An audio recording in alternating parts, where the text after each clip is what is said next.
Well, guys, it has been quite a day. It's been quite a day. I was at work. You know what's funny? I work with a bunch of New York sports teams fans. And of course, by the way, shout out to Mr. Justin Pennant for coming on. But I want to get into this little spiel first. So I work with a bunch of New York sports fans. My boss is a Knicks and Giants fan. I'm a Knicks and Giants fan. My assistant is a Knicks and Giants fan. My friend that also works there is a Knicks and Giants fan. We're all the same fans. So I had my headphones on. I was deep in work of editing this video. They saw the Tony news as it happened. They were talking about it in the same room, mind you. I just don't notice because one, I'm not focused, and the headphones, like I don't know anything that's going on outside of me. I take my break about an hour later, and my friend who's also like, I feel bad calling him the assistant, but my friend, because you make friends at work, he told me, he looked up from his desk. He's like, yo, so what you think about the Tony trade? And I thought he was completely trolling. When I kid you not, bro, I thought he was completely trolling me. I was like, haha, that's funny. Did another report come out or something? He's like, bro, what do you mean did another report come out? I'm like, what do you mean? What do I mean? And it was a whole exchange of that. Then he showed me the NFL thing. And I had like a moment inside my head where it's like, I'm dropping to my knees, screaming no. Because you guys know I'm a big Kadarius Tony fan, or was. You guys knew that I defended this man a lot. And you know what? I'm going to come out here and I'm going to definitely say it looks like I was wrong about him in some cases, which is now I'm 0 for 2 because I defended DeAndre Baker when that whole thing happened with DeAndre Baker. And I was just like, yo, I feel like some of these players get a bad rap or a bad rep. And now it's just like Tony was just a head case, man. He was traded and then immediately gets back on Twitter to talk mess about Giants fans and imply that he wasn't injured at all and stuff like that. And it's just like, one, I feel bad for myself because once again, I defend this man at every turn. But two is just, if he was really like that, then this was the best decision. And it was going to be headed this way anyway, man, because like, I feel like everybody in their back of their mind had a feeling he was going to be traded at the end of the season. I didn't think it was going to be right now. Man, I'm 0 for 2 though. So like my feelings went from shock to sadness to anger, but then to anger for a different reason, man. You go ahead, Justin. What's up, man? What was your initial reaction, man? Well, you're not wrong. You're not wrong about Kadarius Tony and liking him. It's just, him on the field, there's nothing to not like. It's just that we haven't seen him on the field.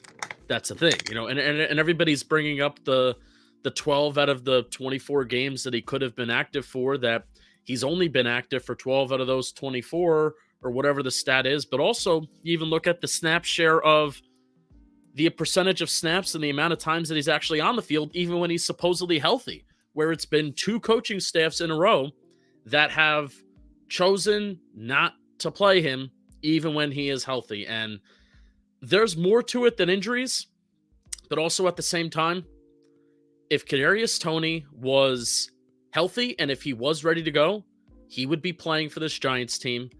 And I wholeheartedly believe that he would be balling out. So there would be question marks that would be attached to Kadarius Toney about, oh, is he going to be traded in the offseason? Or no, even if he's balling out, he's not traded in the offseason, right?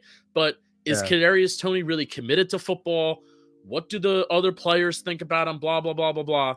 But if Kadarius Toney was part of this 6-1 New York Football Giants team and he's balling out, all those questions seem a lot more or a lot less significant. But the fact that he wasn't out there and you had all these questions attached to it, that's why Kadarius Toney was traded. And in Joe Shane that we trust, that it was done in season for what we hope is going to be a top 100 pick and then a 6th round pick as well. 3rd and 6th. At first, it was reported as a conditional 3rd, but Ari Merov, what is a conditional 3rd? Like, what is that? I don't know. Doesn't it mean it could drop to a 4th or something like that? I don't know, but a comp pick makes more sense because a comp pick just so, Ari Merov, my sports update on Twitter, he's like very reliable with a lot of these updates. Yeah. He came back out and he said it's actually not a conditional 3rd, it's just a straight up 3rd. So I was like, oh, that's so it's a comp pick. So what that means is Justin, the Chiefs got 2 compensatory 3rd round picks because their assistant GM Ryan Poles went to the Bears. So we get one of those comp picks, which should hopefully be a top 100 pick, or it's going to be like 101, 102. It'll be basically a top 100 pick, which is awesome. So, I mean, it sucks that hold up. we spent. So is that is in addition to what we got for Tony, or I'm confused now? No. So the final trade. That's the third that they gave us. The one that they got from Ryan Poles leaving. That's the one they gave us. Yes, and a sixth. Okay. So and also I think the Giants are going to get like a fifth, and maybe a sixth added. But the comp pick formula, depending on how much they spend in free agency and stuff like that, because Keon Crossan and Evan Ingram, I believe they qualify in the comp pick formula too. So we may have this may be another offseason where we have 11 draft picks. Heard you. Let me give a shout out to everybody in the chat. Nova, G-Men, Mike, Gabe, Marjorie, aka Marge Bomb, Sober Party. I already gave a shout out to Nova. John Doe, Ligma. I'm in shambles for no reason. Listen, I like the guy, man. Don't blame me. Jacob, amazing guy. Daniel Berry.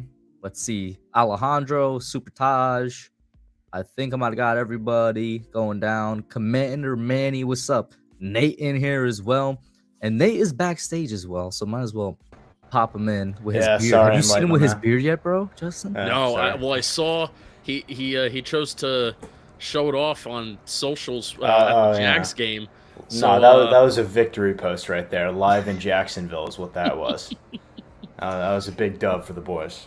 Nate, where are you, man? Because I know you and Kush were two big KT guys. Can we finally call Kayvon Thibodeau KT now? Can we just transfer over the nickname? 100%. Yeah. That's easily. No, okay. Listen, Justin. If you want to know where I am in Spain without the S. That's where I am, and sure. It started out being because I was so disappointed at losing, in my opinion, the most talented receiver we've had since OBJ left. But now it's just because this whole goddamn thing is, this whole goddamn thing is just blown up in our faces, and that hurts. But good riddance is how I feel about it now. Yeah. It does suck that don't get me wrong, I'm saying that, this is a good thing, we got... I did not think that, number one, that this was going to happen in season, so I'm with Kush on that. And then number two, I did not think that it could maybe result in a top 100 pick. But also my big thing is, when people are talking about, what can you get out of Kadarius Toney? What can you get out of Kenny Golladay, if anything? Which that is way less likely to get anything out of him. But if the Giants can give the Bengals BJ Hill and we can get Billy Price back as a former first-round pick, something about the NFL just loves former first-round picks. And the Chiefs, hey, they believe that they can turn Kadarius Toney into a guy that they need. So power to them. This just needed to happen. But it does suck that we spent the 20th overall pick on this guy. Bro, we really, I'm looking back on it and I'm just I still would take Kayvon Thibodeau and Evan Neal every day. But now looking back at that trade, where KT is gone, or Kadarius Toney is gone after a year and some change, bro. It's are you kidding me? Yeah. We traded down and we still could have gotten Rashad Bateman, or we could have just gotten Michael Parsons, bro. It hurts. Yeah, I mean, it's just looking back at that whole trade scenario. It's just this is crazy. Well, the good news is that the comp pick from the Chiefs is going to be a Hall of Famer, and then that's how the trade works. At what position? That's how we win that trade. Wide receiver, obviously. It's going to be a Hall of Fame. Whatever position Joe Shane takes. I mean, we're taking wide receiver in the first 2 rounds. So whatever position we take, he's going to turn to a Hall of Fame. Shout out to Densley Lestat in here as well. Go ahead, Nate. I mean, the difficult thing about it always when we as I guess content creators, fans, whatever we are, whenever we're looking at these things, the difficult part for us is that we have to separate out the player on the field from the person off of it. And with Kadarius Toney, obviously that's the issue. We all remember a couple of years ago when I all offseason was banging on the table for Tamorrion Terry, a receiver out of FSU, great player on the field. I'm wondering why the hell he didn't get drafted. A couple weeks later, boom, murder indictment. So it's just... It's tough to understand. Yeah, it's tough for us as fans because we just do not know these things. And it really just reflects back on Dave Gettleman again and back on the scouting department that picked Kadarius Toney in the first round again, that you had to figure they interviewed him. They had to have talked to him. They had to have talked to his coaches, players that played with him. I mean, it's just a due diligence that didn't get done here somewhere along the line. you bring up Mr. Davy G, and a lot of people brought this up Don't today. call I him guess Davy G. Please with don't. good reason. Listen, it's better than what I used to call him. I can't believe I used to call this man Wave Weddleman, bro. Oh, You remember God. that? I used to call That's him Wave disgusting. Weddleman, bro. Dave But- Hamilton. Him. Stop it. Stop. Stop. Yeah, The only Uh, him nickname we'll take is Himquan Harkley. No, or- Dave no, that's Gettle not- Gettle Or- him. Dave Gettle Dave- him. Stop it. Stop it. But with good reason. People are now looking at the 2021 draft and they're like, Tony's traded, and everybody except for Brightwell is injured. And I still got a lot of hope for Aziz, obviously, but like, yeah, that is just, man, what happened to that draft class is crazy.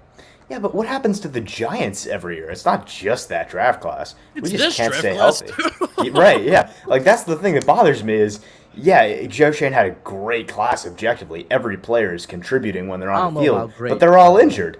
Like, Yeah. it's not, as much as Dave Gettleman was a moron, and a lot of what he did blew up in our faces, he's not the only one with injury problems in town. It's not just him.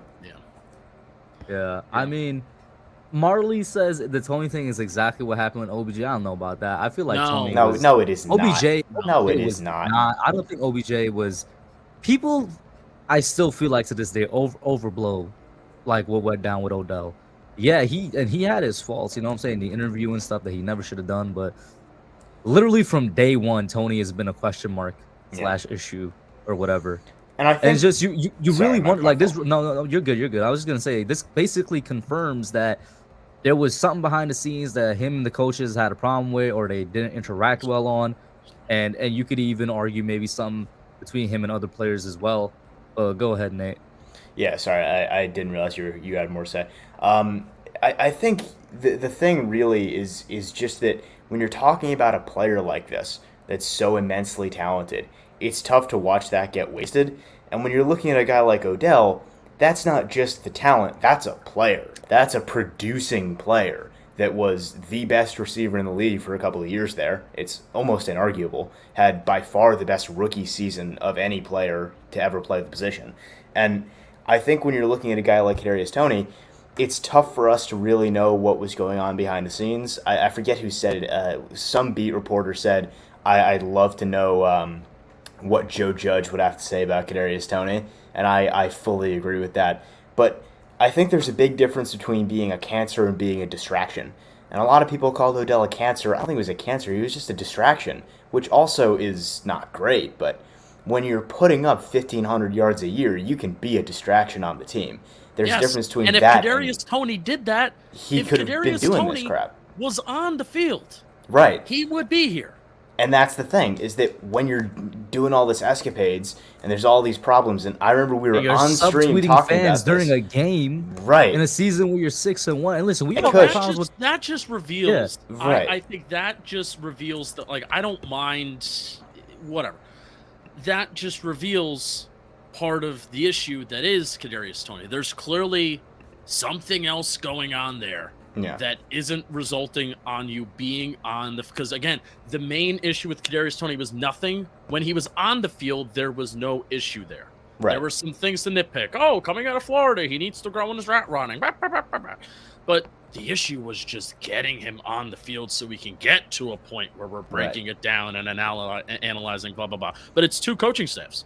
It's two coaching staffs where they even in the games where he's had an opportunity to play and he's had an opportunity to have an impact on the game, two coaching staffs now have said, "Now, you're gonna basically just be a role player." Which that should not be, because every time that we did see the ball in Kadarius Toney's hands, we're sitting at home and we're like, why is this guy only getting 50%, 40%, 20% of the snaps in a given game? There's context. There's more to it. There's more to the Kadarius Toney story besides just what we saw. But at the end of the day, the biggest and most important thing is he was not on the field. If he was on the field, Joe Shane would not have traded him. But the fact that he wasn't on the field, then I think this regime they gave him a shot. I think they did give him a shot. And I think that's why they didn't trade him over the offseason, right? Remember, everybody clowned on Pat Leonard, and I'm not going to say that Pat Leonard was right, because I don't think the Giants were actively shopping Kadarius Toney. I think they were just taking calls on Kadarius Toney. There's a very big difference there. They gave Kadarius Toney a shot. They gave him an opportunity to show up and be on the field. I think that they were taking calls and they were interested in trading him over the offseason, and he wasn't on the field. And that's why they got rid of him. You know, Yeah, part I of what think- hurt me the most with this, I'm sorry, Nate. I had to archive one of my favorite T-shirt designs, which was Young Joker, and then one that I made just a couple weeks ago, bruh. Yeah, I Crazy. think when it comes to Kadarius Toney, I said this on stream with you a matter of days ago, Kush. It's just, it's easy to look at a guy like that, and I have said this over and over, the talent overshadows these little things, but there's only so many little things that you can accept, and then it's becoming a problem.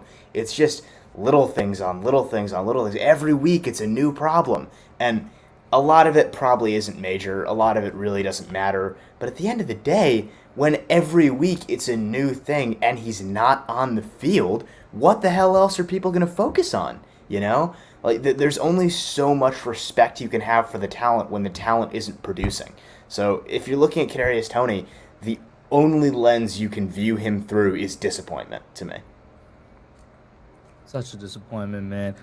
Yeah, Wolves, I did miss you in the chat, and then you go right to your next message. Oh, God. But listen, bro. But Wolves, Ligma, and the vets are like a triple double in chat. They're always very entertaining. I'm not gonna lie to you.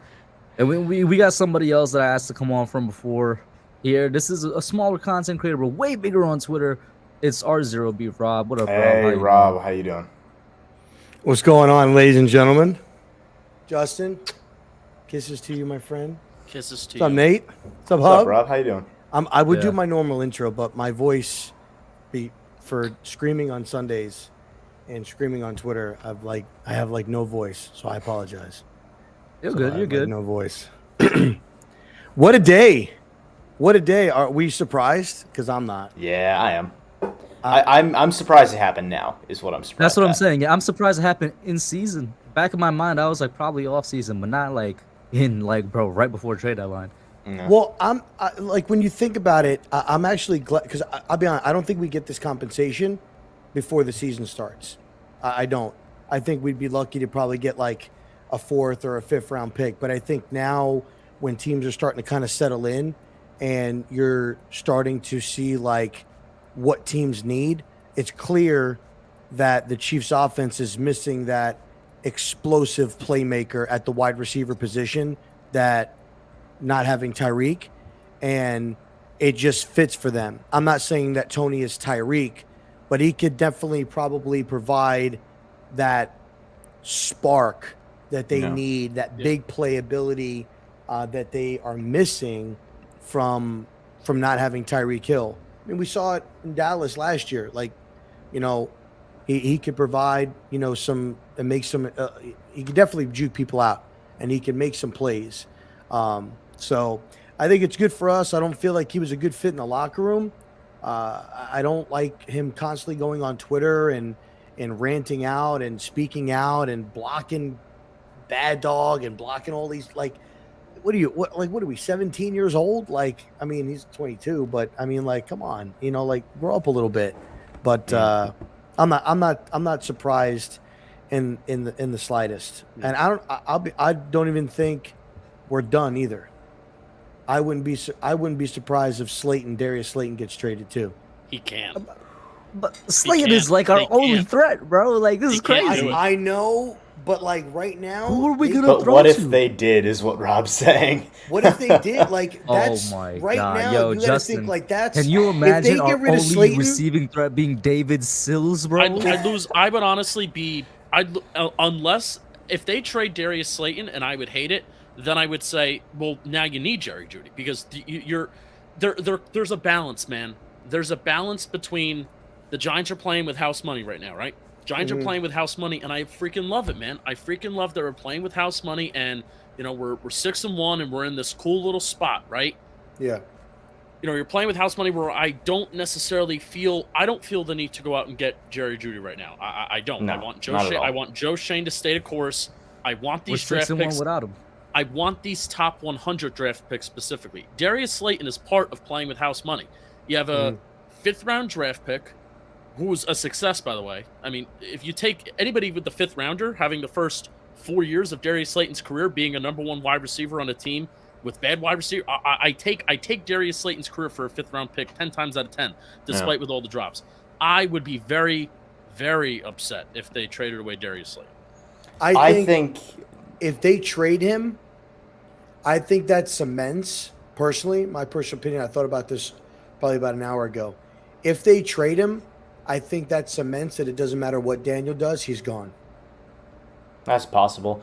Which that's I not think, fair, man. That's not yeah, fair. I mean, I know that. it's not. Football's but I not think fair either.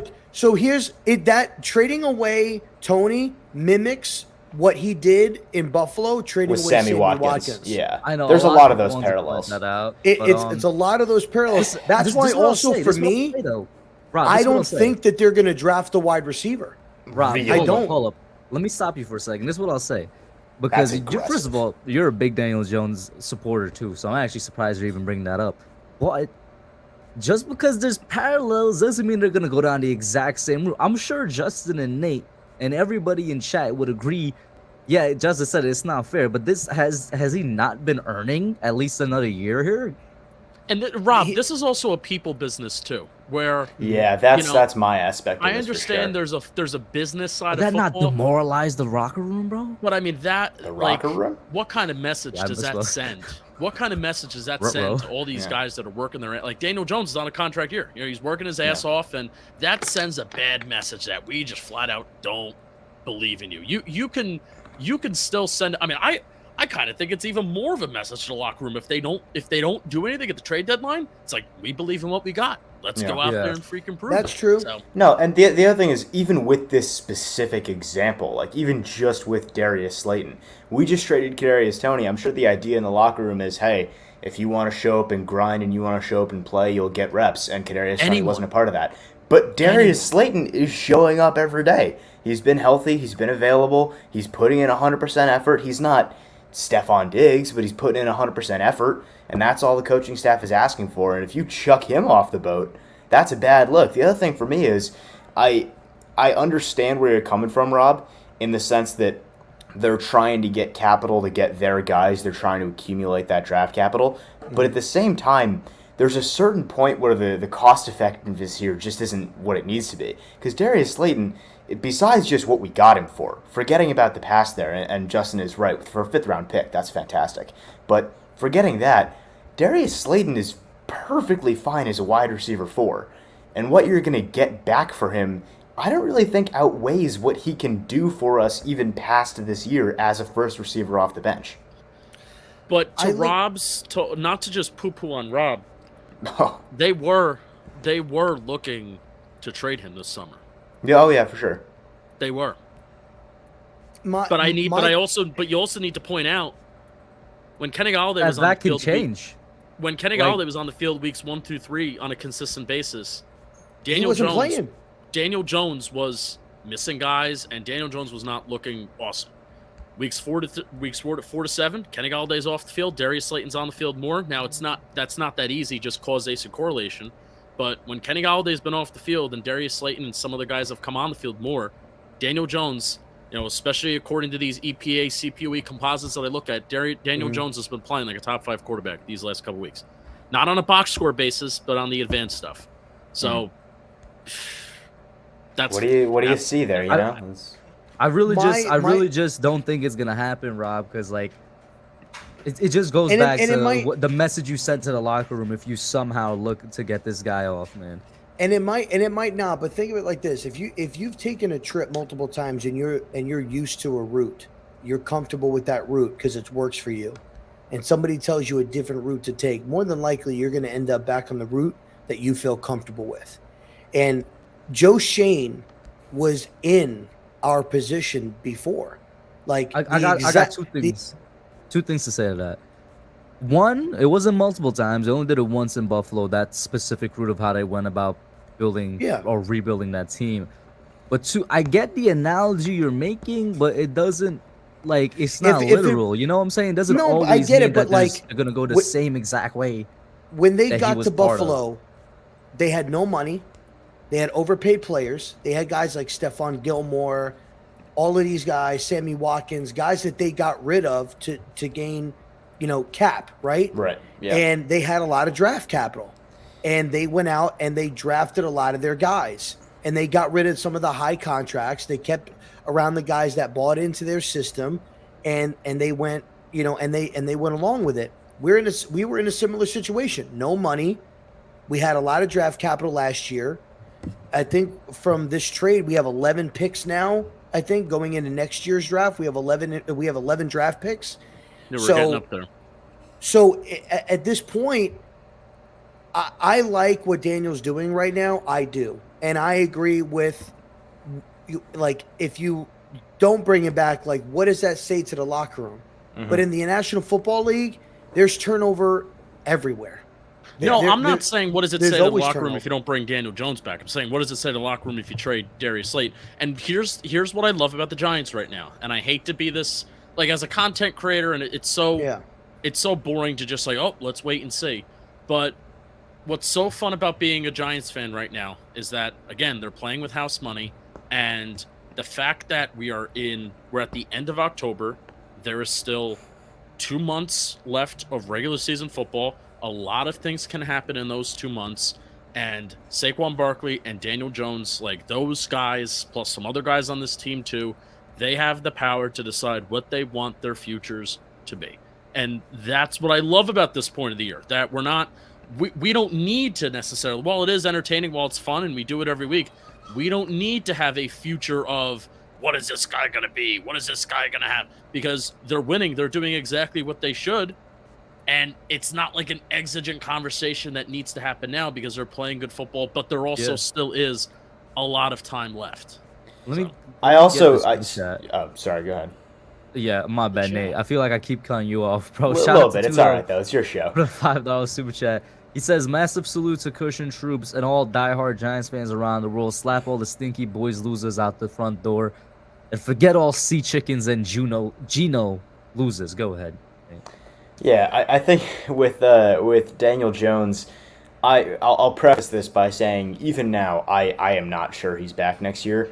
I said before the season and in the beginning of the season that I was very confident he wasn't going to be back, and I'm not as confident in that now, but I'm still not thinking he will be. Either way, I think the difference, the key difference here between us and Buffalo with respect to Daniel Jones isn't just that this is a new system and it's a new team and it's a new fresh start. That's very true, and there isn't necessarily going to be just because they did it last time, we'll do it this time. But more importantly than that, for me, the bigger difference is that they were moving on from Tyrod Taylor to Josh Allen in Buffalo. Tyrod Taylor was not getting his first chance in Buffalo. He was, before that, kind of already becoming a journeyman, This was not this is my first team. Yeah. I'm playing for a second contract. I'm a young, energetic player that the fan base is getting behind. Daniel Jones is 24 years old. Is he 25 now? Either way, Daniel Jones is a young player. I think he's going to be 25 this year. Yeah, he's playing for his second contract in his NFL career. This is his first team. We came into this year still asking the question, is he our franchise guy? That wasn't Tyrod Taylor in Buffalo. So it is a different situation to approach for the guys in the front office. Well, Tyrod's 33 right now, and this is Josh's fourth year, so he was 29. Big difference. There's a big difference there compared to having a 25-year-old guy that you're trying to figure out if he's your guy or not versus in Buffalo where he was 29 years old. Like, that's not your future from an age perspective. So I hate when people say that, like, oh, well, they got rid of Tyrod Taylor. Well, it's a little different there. Right. If Tyrod was like 23, 24, years old or 25 years old, maybe they run it back for another year. Like, you don't know what would happen, but he was 29. But it's, do I think that, would I be surprised if Slayton gets traded? No. Do I think it's going to happen? No, because I think that he restructured his contract this year. So he's I forgot about that. Yes. So he's making when that happens, it's like, what do you even restructure, bro? You're like, how much are you making as a fifth round pick? He's only making like 990,000 this year, like 900 something thousand. So he restructured. So that probably saved his life. Like, if he was making $2 million right now and they could trade him and get rid of him and save $2.2 million, or 2.5, which is what it was in the offseason before he restructured, then he's getting traded. and he would have been traded for like probably a 5th round pick or 6th round pick. But being that he restructured, he's probably okay. Yeah. I still, here's the thing, and people, I think Joe's gonna, maybe not this year, maybe not before Tuesday. He is not going to draft a wide receiver. He's going to trade for one. Mark my words. He will trade for a wide receiver. Rob, do you think the Bills regret trading for Stephon Diggs and they Vikings drafted Justin Jefferson instead? Don't think so. And I said that today. Would. If I were Brandon Beane, I would regret that. I would regret not drafting. You Justin have Jefferson. just as good, if not better, I don't think I production would. from Jefferson on a rookie contract. I think that's probably what Justin is getting to. I know what Justin's getting especially at. on a rookie contract. I totally get what Justin's getting at there, but I also don't think I would regret that if I was the Bills for the simple reason of when you're looking in 2020 hindsight, sure, but if you're in that moment making that deal, the Bills got exactly what they wanted out of it. They're willing to live with the fact that that pick became something that, let's be honest, no one expected it would. There were people that were high on Justin Jefferson, but no one thought he was going to be the best rookie season we've seen in forever, and people are saying he's going to be the best receiver in the league by year 3 and all this big stuff. So I don't think you regret that if you're the Bills. And Justin, you and Bobby do a great job in the offseason covering a lot of training camp prospects. Like, at one point, because that was a conversation I was having today with people, I would rather go, if you're Joe Shane, for argument's sake, anybody, and you want to give up a 2nd or a 1st round pick for a wide receiver like, say, DJ Moore, who's had almost 1,100 yards the last 3 years consecutively in the National Football League, going up against the best of the best, versus drafting a wide receiver that you could draft and you don't know what they're going to do, how they're going to transition to the National Football League. What would you trust more, a proven guy, or would you take the risk on the younger talent? But the difference here between that and what we're talking about is DJ Moore isn't Stephon Diggs. I like DJ Moore, don't get me wrong, but are you going to argue that he's a Stephon Diggs caliber receiver? I do. You think that? You think his There route is- running is as good? You think his explosiveness is If as you good? if you look at Diggs' first 4 years and you look at DJ Moore's first 4 years, DJ Moore has put up better numbers through his first 4 years okay, than but Stephon. Which sure, but really the statistics only aside, reason do you why think they're the same caliber of player? I Statistics think aside. yes. I think if Hold up. when you Hold look up, at let's Diggs, let Justin go. Because sorry, you did I'm ask the sorry. I asked question you of a Justin. question Go that I ahead, didn't even Justin. Sorry, let you my answer fault, the my fault, question. my fault. I think wide receiver is the position in football right now that is most transferable from the college game to the I pro game. fully agree. Like whatever the college program. I mean, the college game is throwing the ball more. The football's just throwing the ball more in general. I think that's changed a little bit this year. I think running the ball is kind of back in the NFL this year. I kind of want to do some deep dives on that, but I don't have that data on the top of my head. But I mean, let's just look back at the last 2 draft classes, for example, right? Let's just look in the first round. A little bit of cherry picking here, but let's just look in the first round. Jamar Chase, yes. Let's go to 2021. Jamar Chase, yes. Jalen Waddle, yes. Devonta Smith, yes. Kadarius Toney, no. Dave Gettleman, Joe Judge. Rashad Bateman, TBD, but latter end of the first round, right? If Rashad Bateman's your latter end of the first round, he's looking all right. He was hurt a lot of last year, right? Let's look this year. Drake London, solid. Garrett Wilson, looking pretty good. Chris Olave, offensive rookie of the year. Jameson Williams, TBD. Jahan Dotson, Traylon Burks, so those are guys that were latter end of the first round.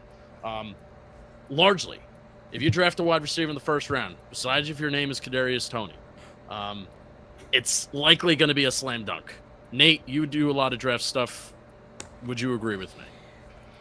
In large part, yes, and that's why immediately when you said I knew where you were going with this. Wide receiver, and I've said this before, is a position I would so much rather draft than sign, or in this case trade for a couple of reasons. Number one, like you said, it's very transferable from spot to spot, especially with just how advanced the training in the offseason is getting for these receivers. I've heard a lot about and this kid the coaching Booty they're out working of, with. Okay, LSU. let's table this and come back to this because we do need to talk about that. We'll talk about that in a little bit. But the other reason is from a financial standpoint, because I've said this before as well, and I'm interested to see how this plays out. I think it's possible that sometime down the line, I'm not saying it's this year, I'm not saying it's in the next few years even. I think at some point the wide receiver market crashes. And what I mean by that is GMs are going to look at this goddamn nightmare of a market, this ridiculous place where Christian Kirk is making that kind of money in the offseason, where Kenny Golladay is this giant meme in New York, and where we're getting all these contracts to players that really don't deserve them. GMs are going to say, okay, but I could do that, or Nate, I could spend a pick and get this receiver on a rookie contract for 4 years, and then I can spend that money elsewhere. Right. I don't know if you remember, but in the offseason, I was like arguing. I'm like, people do it with running backs right now. They replace them every 4 years. I was saying we should just replace wide receiver every 4 years because you find one every single draft.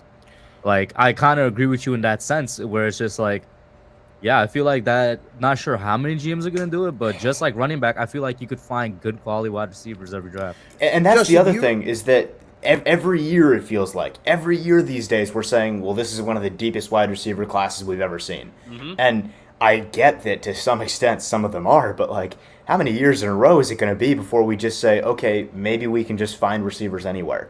You know, it's not.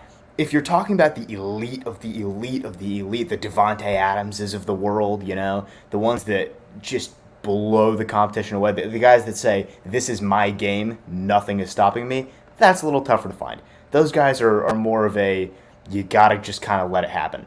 But if you're looking for just a good, solid, dependable wide receiver one, they're not that hard to find these days. It's so much more about coaching than anything, because the toolbox for these guys is, frankly, not as difficult to find as it used to be. When you have these guys that are all, I mean, the amount of freak athletes entering the draft every year is so dumb these days. The amount of guys that have the fluidity with a little bit of coaching to be good route runners.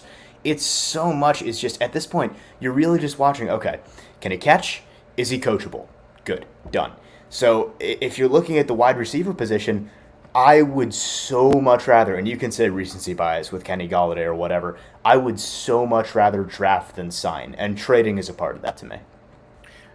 Justin, if you remember back before the season started, I think I was doing a space and you joined in, and we had a good conversation about like Deebo Samuel, if you remember, about like. Wow, it's a party in here. What's up, guys? Is that a slushie? You have a slushie? Is that no, what it it's is? a Chick-fil-A shake, man. By the way, right. shout out to Diggy in chat. But like Nate said, we're gonna come back to this kid Booty. Like I've heard things about him for like 3 years now. That is let's let Rob say what he was gonna say first. By the way, yeah. Because I interrupted him. That's my fault. And then Hub just jumped in. Like me and Justin brought up like space. Justin had brought up like offenses and how the game is transitioning, and Deebo Samuel was a topic of conversation about that hybrid wide receiver running back type of position. And I think we had agreed, if I remember, like positions like that are really going to change the NFL, and as far as like the cap and stuff like that. With what Nate said and saying how the wide receiver position is going to crash, you don't think that style, because we're seeing it now even with Wan'Dale Robinson after just a couple of games, handoffs, the way that they're using him. You don't think that would keep the wide receiver position elevated from a multi-positional standpoint? So I think, first off, this is a more nuanced discussion than I would comfortably have in the couple of minutes before we let Hub and KB talk about what they're going to talk about. But this is a fascinating topic that deserves a deeper look. But to me, the bare bones of it is it's two things. Number one, the skill set that you're looking at to be a Deebo Samuel is not something you find every day. Receivers that can play running back and running backs that can play receivers do not grow on trees. That's not the same thing as what I was talking about with straight up wide receivers being a lot more out there these days. Number two, players don't really want to be Deebo Samuel. Deebo Samuel doesn't even really want to be Deebo Samuel. He doesn't want to be Deebo Samuel. So I think when you're looking at that and you're going to ask a wide receiver to take how many carries between the tackles every game, he's going to look at you and say, okay, trade me somewhere else, please. So I think if you're looking at that sort of mix in positions and hybrid players, it's possible that there's a small movement there in the NFL, but I just don't think there's going to be that many opportunities for teams to take advantage of that aspect. The 49ers are unique, I think. Number one, in how Kyle Shanahan views players and how he attacks defenses, because, again, whole other conversation there. But number two, in the fact that they have a very specific personnel. They have guys that block stupid well. They have Kyle Juszczyk, who is one of the most underappreciated players in football. They have Deebo Samuel, who is capable of and willing to do those things you were talking about. And then they have an offensive line that can facilitate that play style. So I think if you're looking at that taking over the NFL or potentially inflating these numbers and keeping it afloat for these wide receivers, I kind of just don't see it. KB, you're looking good, man. Can I just say? Hey, man, I appreciate it. I mean, A little bit of homie depreciation there is what that is. Saving up a little bit, and he came in here like sipping that straw, like. Oh yeah, I was just trying to look the best I can. I Could couldn't you stop do that looking at again? it. It's hard to keep Hey, up with all these whoa, beautiful Justin, people why you asking here. that, bro?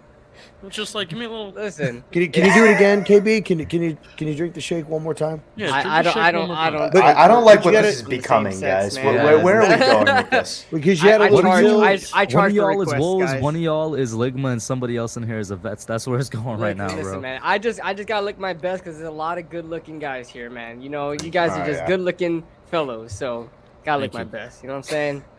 Okay, go ahead. Except Kush. Anyway, That was so unnecessary. So unnecessary. Kadarius but- Tony was traded today. Yeah, Kadarius Tony was straight. Listen, I didn't know until like an hour and a half later. Like I didn't. I was Tough. Yeah, just same thing with Kush. I saw his video. I was just working, and you guys know I'm a delivery driver. I'm just driving. I pull Sure, up that was Twitter a real fun quick. log on to Twitter. Yeah, pull up to Twitter real quick. I'm like, let's see what's going on in the Twités. And everybody's going off about Kadarius Tony. I'm like, what did he do now? And I apparently, like how Twitter that's your reaction. first reaction. Yeah. What he do now? bro, yeah, because everybody's talking about Tony. So I'm like, okay, I guess let's see what happened. He was traded. Saw Kadarius Tony's name. What's the new drama? Yeah, I think it's bittersweet. I think it was something. Oh, my dog's going crazy. My bad, guys. But I think it's bittersweet because obviously Tony wasn't doing anything this year so far. Anyway, we was dealing with the injuries or injuries. We don't know what's going on with that, but I think we had to get as much as we can for him the quick as we can because obviously if he didn't play the rest of the season, if we did try to trade him, we weren't going to get anything more for him than we already got. So I think the 3rd and the 6th is fine. I like that we got him all this year as well. And we can even utilize those picks to make more moves. We don't necessarily need them to make draft pick moves. We can, if we were going to be buyers here, we could use a 3rd round pick. And I just want to add real quick because you guys brought up the idea of using the picks to make moves before. Yeah. I think we should just stay because this team has depth Yeah, me issues too. across Me the too. board. We should just take players to fill in the team depth chart all around. I think it depends on what the landscape looks like.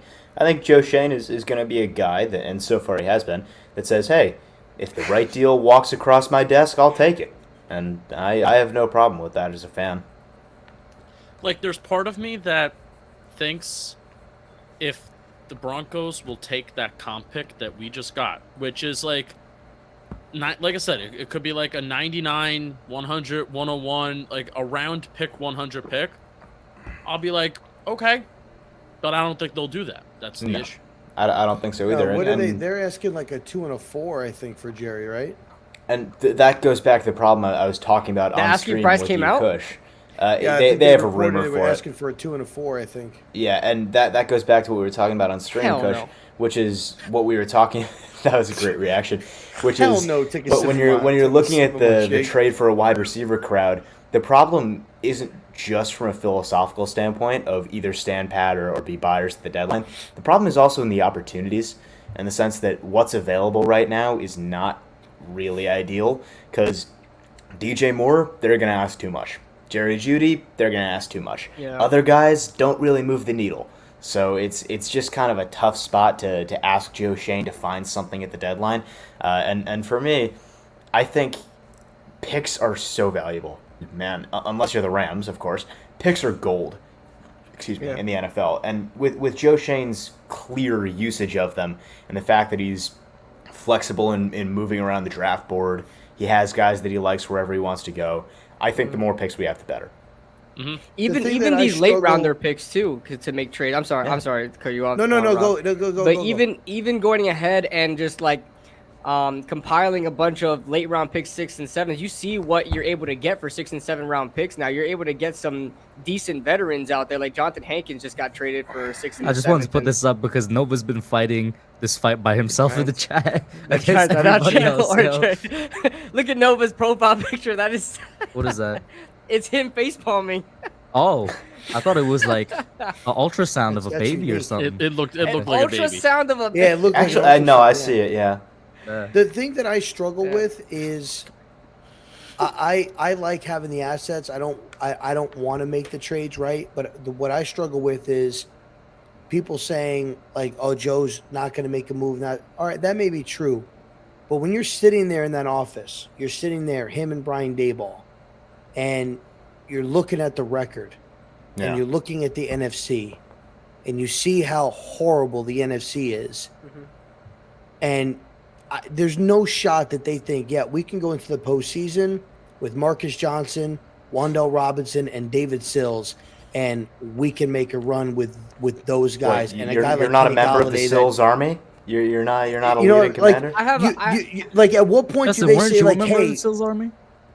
Or No, am I I'm not a member of misremembering? no, definitely Okay. not. Absolutely not. I would bring back Alex Bachman before I What cheer would for if someone just Wouldn't we all? proposed this? Someone just too. proposed this in my comments on my Tony video, and I wouldn't think it's a bad idea. I know it's not the sexy trade to do, but somebody said, what if you just traded the 6th round pick we got for like Denzel Mims, who's not being utilized at all. He's just like sitting there, just like Elijah Moore. You know, the Jets don't know how to utilize their wide receivers, so. I mean that it just goes back to number one. It's a little move, but Right, it's something that we it's- can. It's low risk. It's neither high here nor reward. there. You know, Right, it's it's better neither than- here nor there. Yeah, I mean, it's something that is just a throwaway pick. It's a throwaway draft pick. It's a 6th round pick. I mean, if you utilize your 6th round pick, probably Mims would probably be better than that. So And you know, what Rob was saying to me, it just goes back to it's a hard line to walk as a general manager, especially in this situation and this year. It's so difficult to find that balance between this is a 6-1 team in a super weak conference. We feel like, hey, we could lose to anybody, but we could beat anybody. Let's just take a shot and play with house money, and it's fantastic. And you want to have that optimism, but at the same time, you also do understand that objectively, Giants fans, calm down when I say this, but we all know this roster sucks. It is not good. This is not a playoff caliber roster. it's This crazy coaching where we're at. It This really coaching is. staff is dragging us to wins. So when you're looking at that, it's hard to balance the responsible decisions for this team's future with the fact that you do want to see how far we can take it this year. So I think when you're looking at that, and it goes back to what Rob was saying. Rob was talking about potentially trading Darius Slayton, and it's just, yeah, again, it's the opposite side of that in the sense that it's great for the future if you can get something out of that and you can maybe make that resource into something else, but that is such a brutal move, isn't it? Like, that just hurts so bad if you do that. So it's one of those things where it's so difficult for Joe Schoen, no matter how he acts, if he does choose to be active and not passive at this deadline, it's so difficult to walk that line and not go too far one way or the other. We're going to get to this upcoming April, and we're going to be way more excited that we have hopefully 11 picks again, because I think the comp pick formula, I think I said this at the start, for Keon Crossan and Evan Ingram, I think depending on how much we spend this free agency, or that may already be set. I don't know how the comp picks work. I don't think anybody else does. You know, if we get up to, we're going to be way more excited about having 11 picks this upcoming April than the potential of adding like a Denzel Mims this year. I guarantee you. Yeah. And I think Joe Schoen would be more excited about. Oh yeah, as a that GM, potential. you would. Yeah. Yeah. Draft So players, yeah. really, I mean, again, the Giants are playing with house money this year, and it's just so freaking cool. I love that we're having this conversation over Right like, at this point in the who are we season. gonna- Yeah. who are we gonna fire? Who are we gonna fire? Why does Garrett Right. suck? You know, I just- so Yeah, that's, yeah, this yeah, is yeah. so cool. Well, that was never the question. It's not why does Garrett suck. We knew why. It's because he's stupid and spineless. We knew that much. Yeah. I mean, why do we? But I'm curious, Nate. Why do you feel like the roster isn't good? What? Because we have such Excuse a lack me? of talent at so many. I'm just positions. asking. I'm just We got a 'cause starting wide is- receiver core that consistently. Hold on, besides KB. that, no, I it's- want to see where he goes. Let's see what Rob says. Despite the fact of the wide receiving core, like we all know that the wide receiver is lacking Corners. It's lacking depth. That's one way Couldn't to put be it. that Okay. we have good players at positions that we thought, like guys like O'Shane Zimenez that we thought was a wash player. Look how well he's playing with. I'll the say Okay, this, let Rob, me- I'll say you know this, what I mean? The Like- examples you're hold bringing on. up in O'Shane with the edge is good, but look at the D line. Other than our starting two, that depth is really bad. The Look at our linebacker cornerback overall core. is Baby Okay, bad. Moreau came yeah. out Well, of now, nowhere. well, Like, now, hold now on. it's right now it's bad because Linebackers. DJ Davidson went down with a torn ACL, but he was playing well before he got a torn ACL in London. Okay, but Go But ahead, Nate. I'm just saying, First, like, it yeah. doesn't. I think we're going into this season. I think at a lot of positions. Look, we said that our corners were absolutely terrible, and we were like, "How is Wink going to run this defense?" And we have arguably the best pass defense in football. Like right The now, pass rush. that's The not pass true. rush is why our pass defense is good. I don't think it's one of the Okay, best. hold. Pressure- Let's take a timeout. pressure here. Hold on, hides KB, coverage. Yo, KB, Pressure let me- hides wait, coverage. KB. yes, KB, but we're K- also KB, you're also please. not you're I'm- also I'm a- not getting I'm- a lot of sacks either. Hold up. Let him But go we're getting before I mute y'all, pressure. bro. Okay. So Rob asked me. I'll respond. So when we're looking at this roster, I think it's important that as Giants fans, we enjoy the bright spots that we're seeing in this season, while not also deluding ourselves into thinking we have some stuff that we don't. Oh my God, what is that?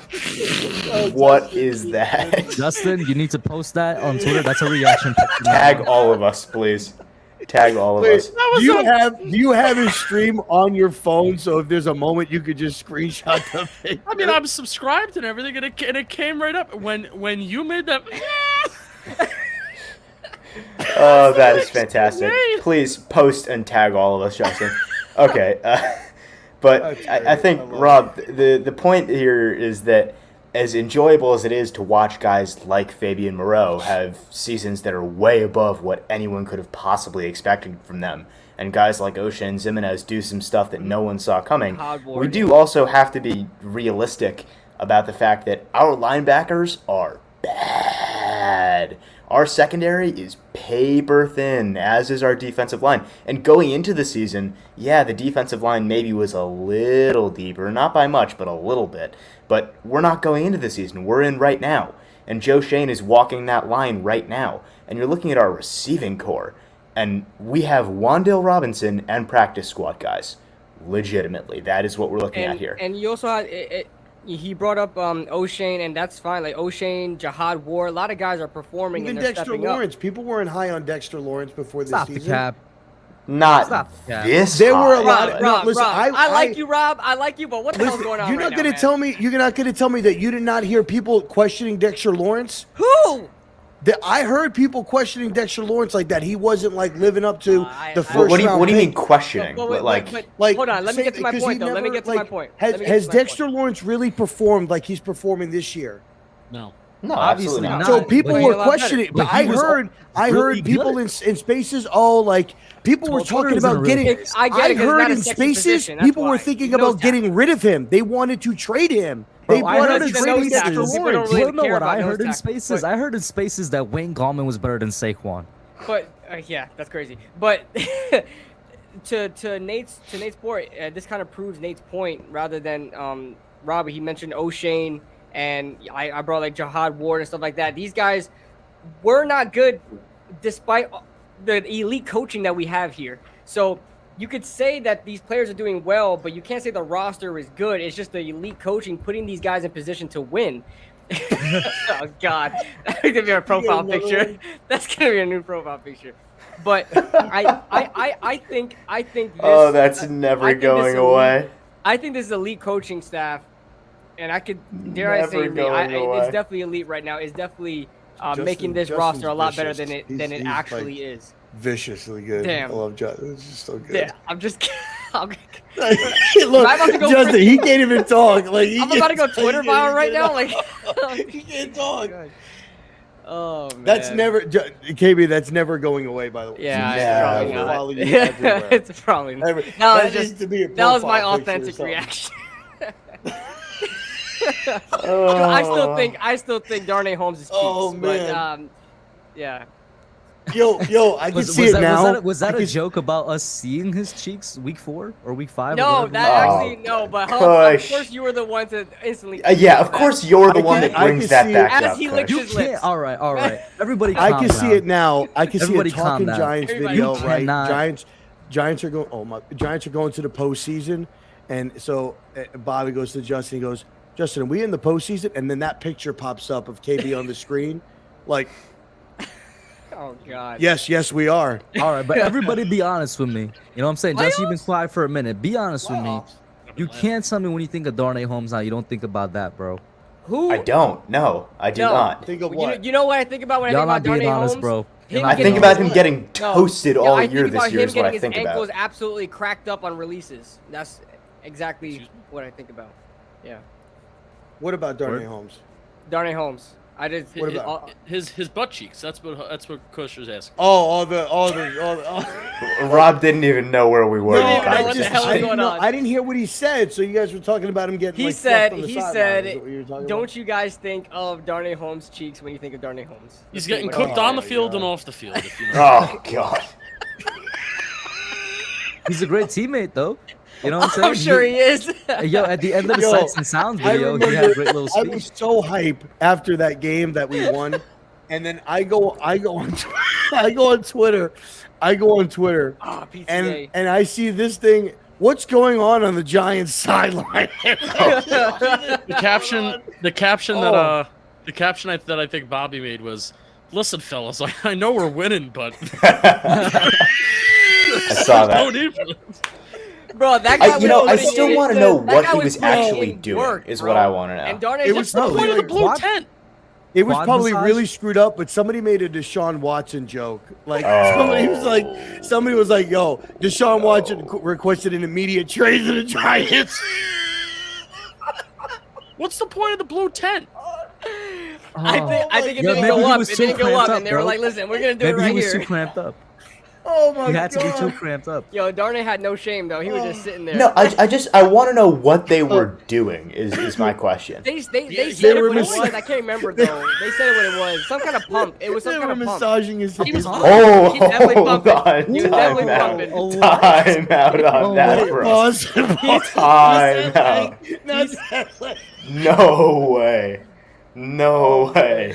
Ain't no way KB just said some kind of pump. Ain't no That's what they way. said. That's Kinda what they pump. said. Ain't no That's what they way. said. It was some kind of pump or something. They were massaging. They were massaging his inner leg. I think he was having. Oh, like, is that what they were but like massaging? a machine though. Yeah, It wasn't something. like that guy was going Can we get in, back though, to bro. football, bro? Oh, by the way, You I brought wanna, it up! No. Hold on. I want to point out this stream went Yeah, you fully brought off the Darnay rails Holmes. as soon as KB came in. Just putting that out there. Even bring Listen, this up. it's no talking about? coincidence. KB came in sucking on the straw. You're bringing up Darnay Holmes. I mean, Bro, what kind of sick show are you running over here? I can't even drink my shake. Is that what PTA. they're calling it now? Ronnie Holmes Is was that what showing they a shake. call it? Hey yo, Oh, Justin. Justin. Yo, Justin's vicious. Look bro. at him right now. Look at Justin. wow. What the Hey, hell? yo, Like, what- I, hey, yo, I what's can up? sense the tension in the room right now. What's going on? But no, I came in here and everybody shut up. How long y'all been going? 59 minutes. I came in here, everybody shut the fuck up. I just was trying to figure out, like, I mean, Well, what? you're what's 59 minutes poppin'? late. We talked about Well, everything we don't want to talked be about. talking about this stuff in front of an elderly gentleman like yourself. We don't want to we offend you. have respect. That's the You problem. gotta be We have respectful. All right, Right. all right, check it out, right? I have like a real life now, right? Like it was Really? cool. It was cool when we was Can I have no. Finally got one, huh? No, listen, I know that's no shade. That's no shade at nobody, right? Like I got like real life shit that I gotta take care of or whatever. And so like now that we're allowed to like go back outside, I have to take care of shit. Like so I try to. What the hell was that, Kush? Kush, why'd you do that? Why? There was like some. was There was some. disrespectful. There was some. Mute oh, yourself my first. bad. Yeah, my bad. There was some. How dare you interrupt this elderly gentleman like that? All right, how dare you? Yeah, Go see, ahead, Justin's PTA. got it. That's a professional right there. That's a professional. Okay. Okay, so Steve. listen, I was just able to get settled like just now. Like just now is I'm finally settled for the evening, and I'm actually sitting with a bowl of cereal in front of me. This is the reason why I don't have my camera on. What kind of cereal? Okay, but what kind of cereal is the question? Man, I'm not telling y'all what kind of fucking cereal I eat. That's so the y'all real can reason. make Special fun, K. okay? Is it Fuck Cinnamon off. Toast Crunch? No, it's not Special cinnamon K. toast. Then Crunch. you're a loser. It's Simply. It's Lucky not. It's Charms. not. No, it's not. It's not. It's not. No, it's none of those. Special It's none of K. those. Oh, No, it's, it's not def- it's Special K. definitely Special K. Yeah. No, it's not. I it's want to not get my Special K. fiber in. Yeah. It's Special not. K. No. He's it's drinking not. cream Let's, juice let's, with let's, it. let's Hey, get back to pest talking BTA, about are you the trying to Giants lower your here. cholesterol with some Honey Nut Cheerios? Is that what you're trying to do? No, That's my guess. all right, check it out, man. Fuck all y'all, right? I eat stuff that's good, and I'm eating a bowl of honey bunches Yeah, of what oats did I right do, now. bro? Hey, Honey Honey Bunches Bunches of of Oats. Oats is underrated, bro. Hey, listen, I Hey. fucks with it heavy, so I'm with I'm you, bro. So listen, I'm gonna mute my mic like a professional because I still remember how to be professional.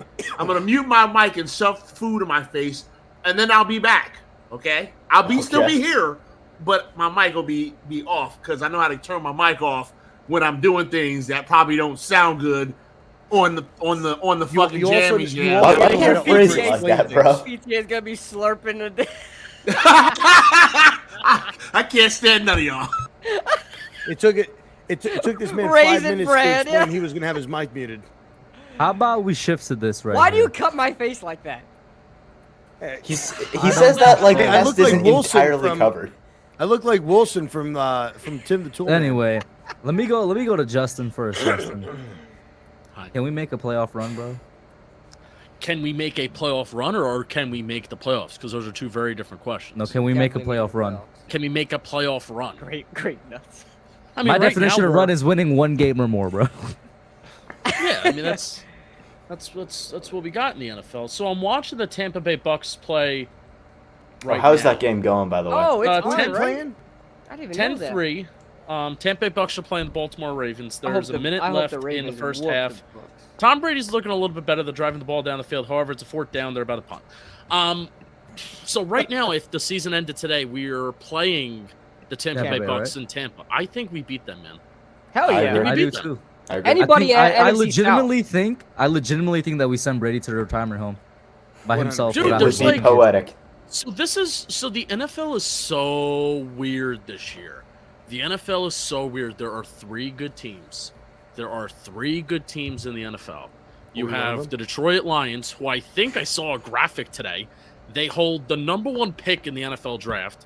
Their offense has like been decent, at least to start the season. They had a dud against the Pats and against the Yeah. against They had a the number one Cowboys. offense at some point. Yeah. But like through the first like month of the season, you're like the Lions have one of the best offenses in the NFL. Bad defense, yes, but the NFL is just so super weird. Where there's the Bills, there's the Chiefs, there's the Eagles, and then there's everybody else.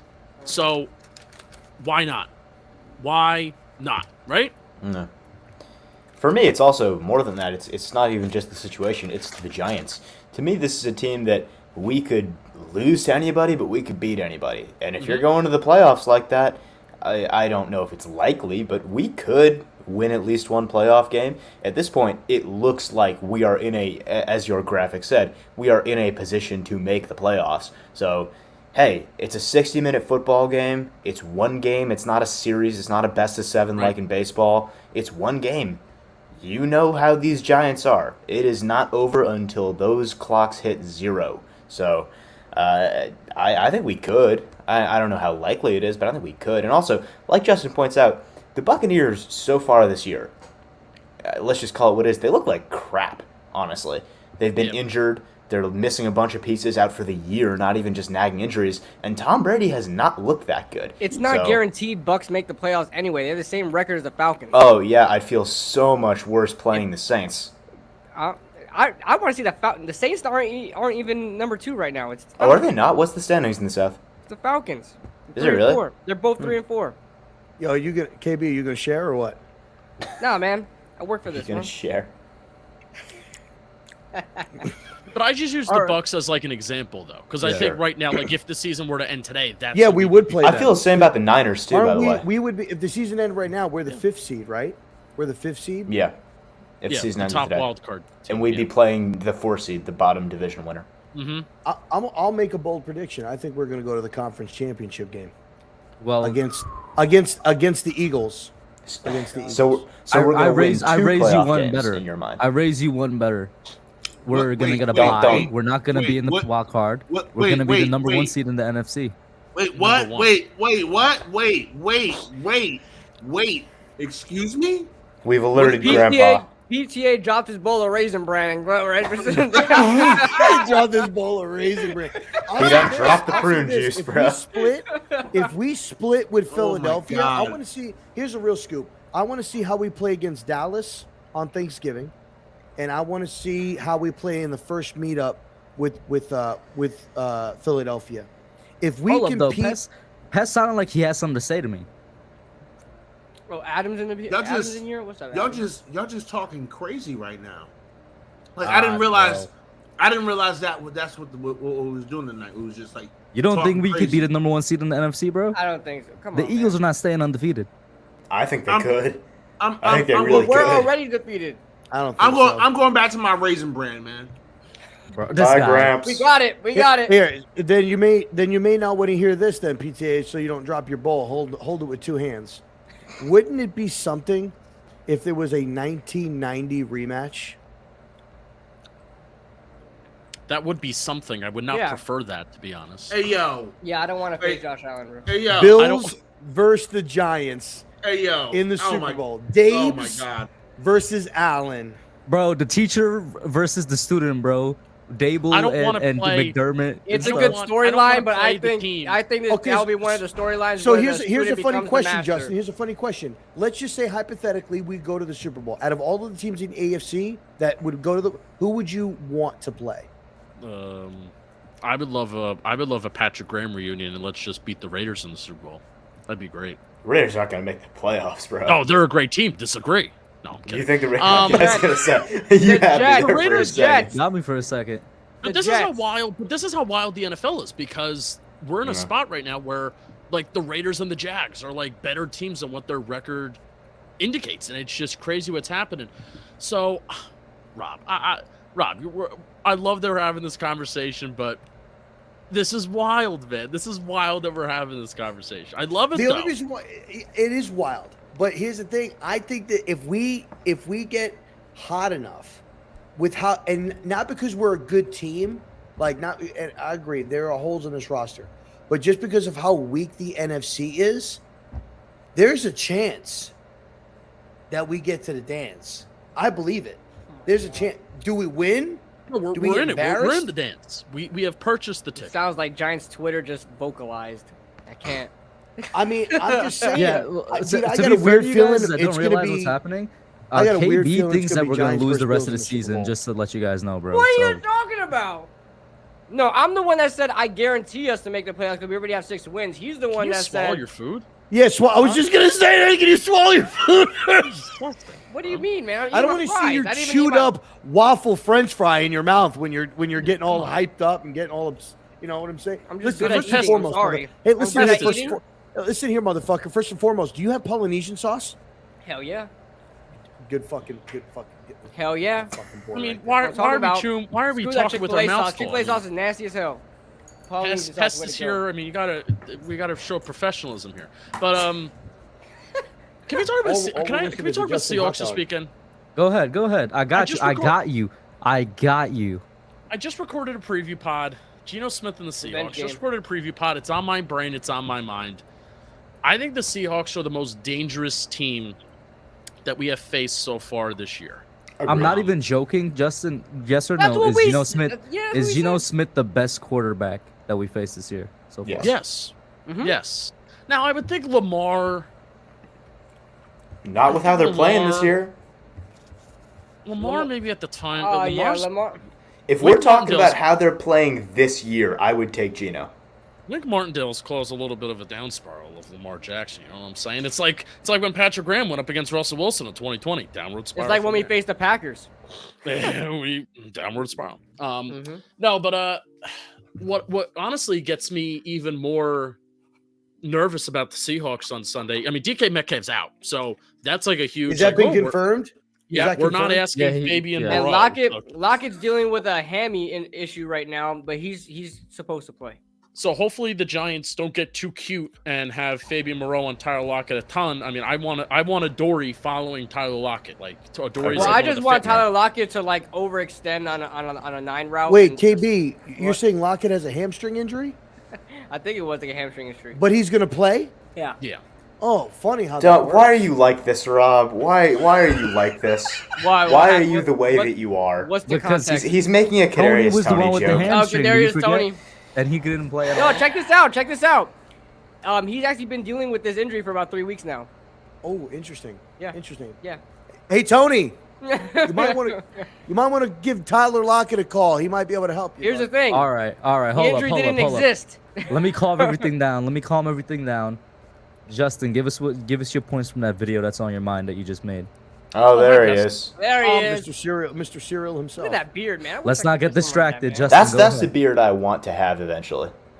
Yeah. You shut your mouth, okay? Because you turned like 15 yesterday, and you already have facial hair more than I ever had. So I don't. Okay, sorry. Let's I'm let's just shut trying to up and let actually Justin right now talk. trying to visually take Pest's beard and put it on Justin, because Justin has the most beautiful baby face. I just want to see like what Justin would look like with that beard on. Well, I have Like- a picture of that somewhere. I'll We find could it. make a Photoshop happen. But it would Yeah. need to be wet though. It would need to be wet. Why? All right, why? hold I'll up. find All right. I'll find the Because- picture. because- Everybody stop. Everybody because- stop. Wait a second. A Wait a wet second. because oh yeah, but not wet enough. Not wet enough. I'm sorry I had to mute y'all, but I saw that Justin's been trying to speak for a minute. Go ahead, man. Start your point. When Brian Dable was hired, I made this. So basically, we talked about how DK Metcalf's out, Tyler Lockett, hopefully Adoree just follows him. Well, the Giants have been one of the worst teams in the NFL in terms of allowing explosive running plays of 10-plus yards, and specifically runs that go outside the tackles. And what we do on our JM football channel, every single week we do a top runs of the week video, and I put those together for Bobby so he can do breakdowns of them every single week. Rashad Penny, who's out for the season, but also Kenneth Walker has now joined the mix. Every single week there's a Seahawks run of 40, 50, 60-plus yard runs that makes like the top runs of the week. So they have the ability to do it. And the Giants, man, their linebackers just do not flow sideline to sideline very well, especially if there's misdirection that happens in the backfield.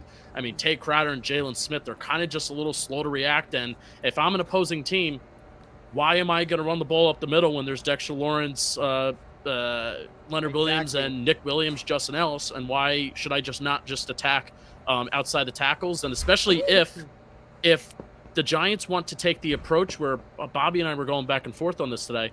If the Giants want to take the approach, because there's 3 tight ends that the Seahawks have and they kind of rely on, if they want to take the approach like they did against Baltimore of taking an interior linebacker off the field and putting like an extra safety, so whether that is Dane Belton, Julian Love, Xavier McKinney, putting them in the box, or even you have Landon Collins now too. If you want to put them in the box, that's one less linebacker that can play the run, and you have this really good running game where they can go 13 personnel, and it's a light box, because if you take a linebacker off the field, that is a light box, and that's a favorable run front. So that's what I'm worried about this Sunday heading into this game. Let me get Pest first, because Pest just turned on his camera with his beautiful beard. Go ahead. Hey, wait, what's the question? Yeah, he just turned on his webcam trying to look What all a good. He don't even know what the hell's professional. going I turned on. my camera on. I'm like, no, because I had to go put my bowl away. I had to come back. I had to make Come on, sure everything was nice Pest. and neat. I had to hide the dead Hey, body. I had to get with it, come here. man. the Get dead with body it. was That body. Pest. So Yes. so here's the. You don't need a question. Let's just be professional and go off. Let's radio here. Giants, are you more in favor of keeping an interior linebacker on the field this Sunday against the Seahawks, or would you be okay with having like these 3 safety sets? You know, having Dane Belton as the extra safety, Julian Love in the box, Xavier McKinney, or Landon Collins. no, and then taking that chance. Okay, all right. I mean, so I didn't know if there was a specific thing that we were discussing within this, or Okay. if. So cool. All right, great.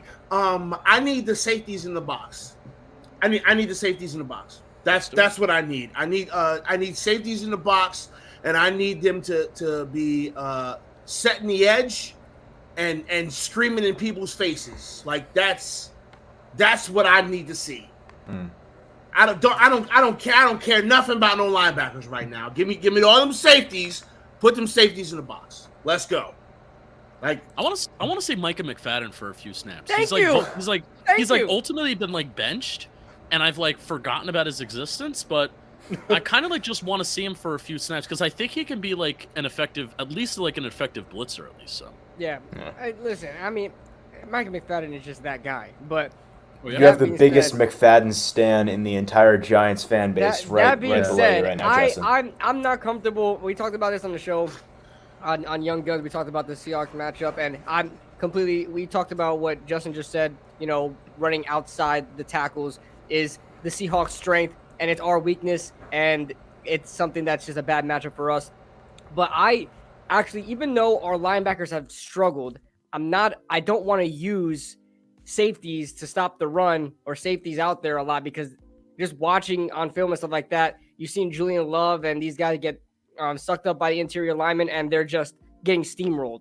They're getting steamrolled in the run game, and once these running backs hit the second level, just it's completely open field, green grass. So, although I'm not happy with Jalen Smith, I'm not happy with Tate Crowder. I feel like they'll still be better against the run than these safeties are. And so, I mean, we kind of have to pick our poison, really. I mean, we are up against a bad matchup, probably the worst matchup so far this season. And you kind of have to, whatever game plan you run with, you kind of have to pick your poison. But this is a dangerous team, man. They're Yeah. a Very dangerous team.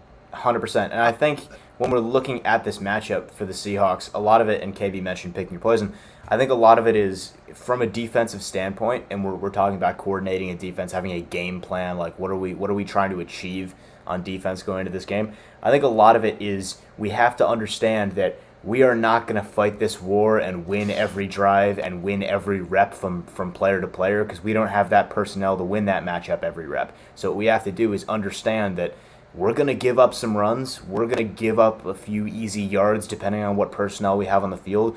We just need to not let the home run ball kill us on the ground because that will be what loses us this game. If we're giving up more than one or two big runs to Kenneth Walker in this game, that's going to be a bad situation for the Giants. I think Justin has sort of the idea here in my mind with keeping it simple, not getting too cute. I agree. Adoree megged up on Tyler Lockett all game long. Outside of him, their receiving core does not frighten me. I think what they're putting on the field for weapons for Geno outside of DK and Lockett is not anything special. Obviously, Goodwin had a good game last week, and hats off to Geno for targeting his other guys. But Goodwin had a good game, but I'm not scared of him. Dwayne Eskridge is not that special. He's nothing to be afraid of. I think it's really going to be a battle of attrition on the ground in this game. we got to shoot out sports raid. Oh, no, there we go. We got to raid. Because we do? if we're looking at the Seahawks secondary versus our receiving Shout core, out to that Lauren. could be an issue. I do want to say, like, I'm only going to be going for basically like 15 more minutes because I'm approaching the hour and a half mark. And I don't have this many people on at the same time often. So shout out to Tonio. And like I said, we're going for like 15 more minutes, so we're good. Antonio. Hey, What's going on, everybody? Antonio. Hey, Antonio. What I tell you about? What did I tell you about coming Hello, to my Lauren. house, looking all extra suave, man? I'm not my wearing a tank top. wife. I'm not wearing a tank top today. He had the My guns wife, out man. yesterday. He was like, Yeah, I mean, yeah, he showed up. He was like, "What's going on, everybody?" It was like, "Oh, word." I'm I more think a big conservative reason. I think a big reason why, and I was just thinking about this sitting here. I think a big reason why we've been getting gassed is because of the three teams that we've been going up against, right? So when we went up against Green Bay, we had to have multiple DBs on the field because of their passing formations and everything like that. We needed to have speed on the field. Same thing with Baltimore. We needed to have speed on the field for Lamar Jackson. And then last week, I think we did it because, they had wide receivers. You had Marvin 11 Jones. personnel. They were putting personnel. Like they had it. I think with this week, I think we might get back to the standard personnel because they don't have the outside threats like we've been going up against the last 3 weeks. So knowing that they're going to be running, I think you're going to see a traditional probably 3-4 look. 3 linemen, outside linebackers, 2 inside guys, 2 safeties, whatever like. I think you're going to see more of a traditional look. Maybe just 3 down linemen. You'll have your Kayvon outside, your 2 interior guys. You'll have your nickel corner, which will probably be Julian Love. I think he'll be in there for run support and whatnot. I think you're going to see more of a traditional look now than we have been, strictly because of the personnel that we've been going up against the last 2 weeks. I think Anybody if agree we're with that? talking, I think if we're talking about this, you mentioned speed on the field. I think going into this week, speed on the field is more important than less important, just because of the fact that we are facing the Seahawks, and we may not be facing as good a receiving core as we have in the past, but I do not trust our linebackers to get to That's the edge why you against need Kenneth Micah Walker. McFadden and his speed. Okay, thank you. That's why you need Thank Micah you. McFadden out there. Thank you for that, KB. I knew I could trust you to chime in with Micah McFadden But propaganda who for are me. you worried about on the I'm offense glad I as could be far of as service. are you like the only person that I'm worries me from the wide receiver extremely- position is Tyler Lockett, but that's why you have a. I'm a not high worried safety about for the him. wide receivers. I'm worried about getting to the edge and setting that edge and not letting Kenneth Walker kill us on the ground. Because And they're Kenneth tight Walker, ends too. I mean, that- they have 2 yeah. legit tight ends that they can throw the ball to too. So. if we're giving an inch, the Seahawks will take that mile. It's a lot of just facing us in a way with Saquon, in the sense that we really need to put all eyes on the run here, because if we let up, a lot of it for the Seahawks is going to be kind of what it is for the Giants. When Saquon's humming, the Giants' offense is humming. When Kenneth Walker's moving, the Seahawks are going to be moving. So if we're getting beat to the edge consistently, we're not getting bodies to the football, we're not gang tackling, we're letting Kenneth Walker make one man miss, one cut in a cloud of dust, this is going to be a tough game for us. So I think if we're going to win this war of attrition, a lot of it is going to have to be speed on the field. Tess was talking about safeties in the box. Some of it's just going to have to be, hey, I know it's tough if they start running in between the tackles, if you're going to have to make physical plays in the box, but we just can't afford to get crushed to the outside every play. So it's that balance that every defensive coordinator has, with not every play is the same from your personnel. You're bringing guys in, you're bringing guys out. What are you expecting in certain down and distances from the offense? What do you think their offensive coordinator is thinking? But at the end of the day, we need speed on the field in this game. It does my heart good to hear Nate talk like this. Listen, I'm right there with you. I'm right there with you. And I have the same concerns about the Giants' ability to stop the run. Like, that's what I've been thinking about. Because I'm not worried about just wide receivers. If this team is going to be the well-coached Pete Carroll team that they can be, we ain't got to worry about that, because they're going to be doing all kinds of other stuff, utilizing trickery, right? Oh yeah, for sure. To keep the ball in the playmaker's hands in space, and we can't allow that to happen.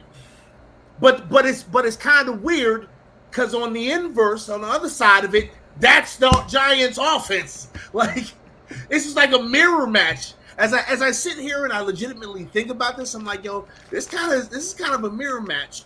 Whoever gets the most yards on the ground is going to win this game. Because I don't necessarily see this being one of those games where they're spreading out the field and It's not. a quarterback's Metcalf getting is hurt, 2, so 3, they're gonna 300. have two wide Yeah, receivers on the field. that's not happening. Seahawks That's is gonna not come. They're happening. gonna come with either 12 personnel or 21 Yep. personnel. Yep. They're It's not gonna that- all that- have 3 Nope. wide receivers out there. It's not gonna be 11 personnel. Nope. So Nope. honestly, I just want to see Crowder with a little less snaps, and I want to see Landon Collins with a little bit more snaps. Yeah, I would like to see Landon Collins. Is I there, think- is there a way I can't for wait to us? see Landon. Is there Yeah. a way for us, and maybe we can't? I don't know if we can look that up, or Justin, if you know where we can look it up. Can we look up where a certain player percentages of where a certain player lines up? Yeah. As far as I'm not sure where those advanced stats are or which site, but sites do. Is Yeah, it I not mean, on Sports? PFF has them, I believe. Is it not on- PFF tracks it, so you can go like. Okay. So what do we want? Who do we want to look up? What I'm trying to look up is like the first 3 weeks. I want to see where Jihad Ward lined up more on the outside. How You the mean what gap percentage? he was in? Yeah, what gap he was in versus the last 3 weeks, because I feel he's been more inside the last 3 weeks. I've than always he's seen him been on 5 and outside. 9. I think 5 and Yeah. 9. I've always seen him on. I think he's a pure outside linebacker. He's had his Yeah. hand. Yeah. I've seen multiple times where he's been in a 3 technique on the inside. Right, but is that on passing downs? Is that just like a kind of a NASCAR package? No, there's I been- have it's I have on- the numbers. Go redhead, Justin. God, look at Justin. Like there was a package where they did like a fake all-out blitz. They had Jihad at nose tackle, but like he had 10 snaps at nose tackle week 1, 7 snaps at nose tackle week 2, 1 snap at nose tackle week 5. That's it. He's had 1 snap at the left interior linebacker spot. He's had a total of 4 snaps at the middle linebacker spot. Basically, everything else has been left outside linebacker, or right outside. 5 tech and 9 tech. That's really all I see him at. Right. Yeah, I mean, Jihad Ward, the thing you like about a guy like Jihad Ward is that he doesn't have a wide skill set. He is no Micah Parsons, but what he does it well. And he does it consistently. He can set that edge, man. He sets the hell out of that edge. O'Shea's been doing well, too, setting that edge, man. Yeah, I mean, I think with O'Shea, is he playing this week or no? I don't know. The problem is, y'all better hit that like button. Setting the edge, it doesn't. Yeah, Dave Gettleman says hit the like button. Sorry, what was that, Antonio? Can you say that again? Even if he's setting the edge, the problem is that we still need guys like Crowder. Right. You got to flow to the football. We need the second level guys to fill in those gaps, man. In the wash too much. Listen, there was a play there where I saw that Crowder and Love were like could have stopped the run for like 3 yards. Yeah, Crowder completely missed it. It was. I think Jaguars were like at the 20-yard line around there. They were about to score. They scored regardless that drive. But it was just little things that I was like, holy shit, like Crowder, yo, dude, I can't rock with Crowder being on the field. Completely agree with you, Antonio. I was watching the film on this past game with the Jags. Crowder was so lost. Listen, check this out. I've been so busy this week, I haven't even seen the coach's film, and I can tell it's already looking. I said later for these linebackers right now. I don't care about most of ETN's big runs were from Tate Crowder's gap. For real. He was completely getting, and I know the Jags were running a little bit of like counter runs and stuff like that, where he got kind of lost in the traffic a little bit. But you got to stick to your gap, man. Stop abandoning your gap. And by the way, that goes to a very, very important point that is an underrated talking point here that Pest touched on briefly. The Seahawks are a team. The Seahawks are a team that are going to make you think on defense. If they can beat you before the ball is snapped, they will. So if our linebackers aren't staying disciplined, if we're not staying on assignment, and if we're not playing within ourselves and not wildly overextending, we'll be all right. But if we start, Pete Carroll, this Pete Carroll right here, man. Like I've watched some of that tape. Like not even from the past, like not even from past years. Listen, I'm just watching some of their stuff just off general principle. Like, look at Gino, look at what Gino's doing. Exactly. Yo, it shouldn't go without saying, by the way, Pest, that if this dude Brian Dable didn't exist, Pete Carroll will probably be in the lead for head coach. He'd be up there. He'd be up there. Yes. So I mean, but with Gino, yeah. I mean, like I broke down his Saints game. Like, Gino is playing fantastic football, and when you're breaking down one player's tape, it's always fun to see a player have that massive improvement. But whenever you are breaking down tape, a lot of times something fun will happen, where something you're not really looking for will jump out, and all of a sudden, every time you press the next play, you're like, am I going to see this again? And when you're watching the Seahawks tape, the offensive design is really, really fantastic. And they're creating a ton of conflict in the linebackers. They're creating a ton of assignment conflict. They're making players move around before the snap. This is something the Giants need to be watching out for. That's why the run if they can game beat you pre-snap, they will. That's why the run game is also important too, because if you could get a good play action going, you get those linebackers getting closer to the line, you can, open up a world of possibilities down the field. This needs to be a game where Landon Collins needs to get more snaps than Tate Crowder does. He's not because he doesn't know the defense that much. He's still learning the defense, but he has 23 snaps last week, so that's going to go up. He needs to get more because with all due, I know you like Micah McFadden, KB, but he's not. I know. KB, it's okay. It's okay, KB. It's okay. It's just taking. I don't care about these linebackers, yo. But Landon is physical enough. Landon is physical enough where he can get off some of these guards, I feel, and that's what you're gonna need. Yeah, I'm I don't- okay. I'm okay with utilizing Landon Collins here, man. I don't think it's going to be less of Tay Crowder necessarily. I think it's going to be less of Jalen Smith and everybody else because Yeah. I think Tay Crowder's the Mike Ooh. linebacker of this defense, and It certainly seems that way. and Yeah. that's not ideal. I mean, Tay Crowder should not be the Mike linebacker of the defense. running I mean, back. He should be the guy that is just here. You're the weak side backer, and then Yeah, you right. just attack Chase. this Right, gap. but Yeah. That's but what he unfortunately, can we do. just don't have a middle linebacker right Correct. now. And, Kinda- and yeah. that's why, and that's why Here's- cutting Blake Martinez sucks because I was actually excited for Tay Crowder for too. the first time in like what it felt like 2 years. You know, since Blake Martinez was healthy in 2020, I was excited for Tay Crowder because it was going to be, Tay Crowder's not going to be asked to be the interior linebacker number 1. He was going to be the interior linebacker number Right. 2, which I think he fits better in that. Is he great I'm at that? not the No, he Mike. fits I'm not better. the Mike. So do you think who do you think right now is yeah. playing better, Jalen Smith or Tay Crowder? I think Tay They're not playing well either of them. Man, I that's was such a gonna hard say, question, Antonio. I don't care about these linebackers. Listen, so- Put so- safeties there. No, hell So no. Justin, hell you're not no, you're not hell a no. you're not a I'm kidding. Jalen Smith I'm half fan. kidding. Justin? I'm half I'm kidding. all in on Jalen Smith. I am a Jalen Smith fan. I mean, especially for a guy that wasn't on a 53-man roster week 1, and I think he had a fine Green Bay game. I think the love is kind of worn off a little bit. I just think that at this point in their careers, I do think Tay Crowder is better than what we Jalen haven't Smith. But talked it is. about yet?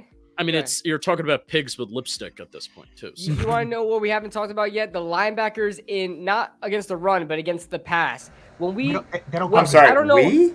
They don't cover. We? I've I've been talking Are about they this out for there? years. Are they actually? Are The the Giants linebackers ran- actually out there? The Giants so- ran more zone last week for whatever reason. They ran more zone last week than I've seen like all year. And Jalen Smith just looked everywhere, and I mean, he was out of place. Tay Crowder as well, getting sucked up on play action, and they're not able to. To drop to their hook to curl. You would think Jalen Smith has like that movement where he can get sideline to sideline because he kind of like you would think that he does, but he can't, man. He cannot keep up in zone coverage I think at all. the Darian Beavers injury hurt this linebacking It did. room huge. He would have been playing. And here's the thing, I don't think I think some people, not maybe anybody in this podcast right here, underestimated. Not to name it- names. Like I don't think anybody here doubted, but some people did because of where he was drafted. But that kid Who are we talking about? was going to make a serious impact Beavers. on this linebacker. God. The best linebacker that we drafted. Oh Yeah. my You know what's God! funny? No wonder they Beavers said was the that. best. I just Hey, want to say man. Beavers was the something. best linebacker. I just we wanna had on say this roster. something. Golly, I just stop. want to say something. In the draft process, I came out and I said I like basically every player I like that them went both. from the draft from Cincinnati, we bro. talk- That Cincinnati team produced some good players. You know in my what? It opinion. was I'll let it crazy slide because when 'cause you're looking I at that talk film highly and about you were looking them. at Saw, all you would say, "Oh, there goes zero, there goes zero, there goes zero," and Beavers was freaking killing that man. I think Beavers is excellent against the run. I think he is. But when it comes to like those outside runs, bro, he can't hang, bro. And you guys But know the shout out to outside Cincinnati runners are though. weakness. Sauce, Desmond Ritter, Kobe Bryant is doing well as well. So, kid, know, I thought they he got would players. actually play good against the run. What I was saying Yeah. about Beavers is the pass. Yeah, the coverage. pass, he's not great. He's Well, just not a here's- faster that's- linebacker. He's not a sideline to sideline line. He's a guy to fit those gaps, and he fits the gaps well, and he's big, strong, powerful. So not a lot of guys are moving him inside the tackles. But when it comes to those outsides and stuff like that, and him having to set the edge for the linebacker position on the outside, he's just not good at So that. you would take Those- Micah over Darian Beavers? Yes. And to Why? pass Why? coverage- Why? You're why- talking to KB, Rob. You Why gotta Why do I do understand that that? here. Listen. Oh Why would I my take Micah God. McFadden over Darian Beavers? Is because I don't he just think does- anyone asked that, He just actually. does more. He Alright. just asked that. He just asked that. He just asked He that. didn't say why. He asked The if. Giants I disagree believe. with you. I would Yeah. say pass coverage. They Giants have do a disagree with I you. think Micah McFadden is a Well, better Micah pass McFadden coverage was guy. Okay, drafted but first, here's so- here's the problem. Here's the overarching problem with Micah this whole McFadden thing. can't even Wait, see Rob. Here's the whole problem with this whole situation. I think Is we're he's not talking about getting these out of the guys and we're talking about what they can do and can't do. When what we need is someone who we're not gonna have to talk about that like. We need someone that we're not gonna have to say, well, he can flow to the outside in the run, but he gets beat up the middle and he can't cover. Oh, he can cover, but he sucks against the run. We need someone that doesn't suck at anything. I know. We need Agreed. someone in the Agreed. middle of this That is the defense. predicament And we're we're not in. gonna get that this year. No, No, no, we- Can I we're ask gonna can you get- time out for a second? We're gonna Sorry, get him in Justin? free Time out for a agency. second? Just for a second. Just because I gotta run soon, so Nope. I want to get everybody's last thoughts on 2 topics. But What? Justin, you're muted. If you didn't know, my boy. I know. He said Okay, me heard and you after. That's what he said. Bet, got you. So the thing that I want to get your 2 thoughts on, first, the Tony trade, because not everybody got to say what they want to say on the Tony trade. And then 2, obviously looking forward to Seattle, because that's basically what we're talking about, along with getting into the linebackers. We'll start from the back, pause with KB, then past Antonio. then Why are Rob, you then like Nathan, this, Kush? Justin. Why? Go ahead, KB. You see, Oh, Kush hey, always breaking says, news. Micah just got traded. Micah McFadden. "Don't ever say that. That's blasphemy." Go ahead, KB, on the 2 Um, topics. So the first one was Tony, and what was the other one? The Seahawks. Yeah, what was Yeah. the other one? Obviously the Tony, like I said in the beginning when I first got here, it's bittersweet because I love Tony's talent. He's special, man. You got everybody can see that there's no denying he's special, but he just can't get on the field. And if you're planning to be a rebuilding team, which is what we were planning to do before this like crazy run that we're having, we're planning to acquire picks. We're planning to, build for the future. And if Tony is not going to be part of our present or future, I mean, just let him go and try to get all you can for him. So it's bittersweet. I really don't want to see him go.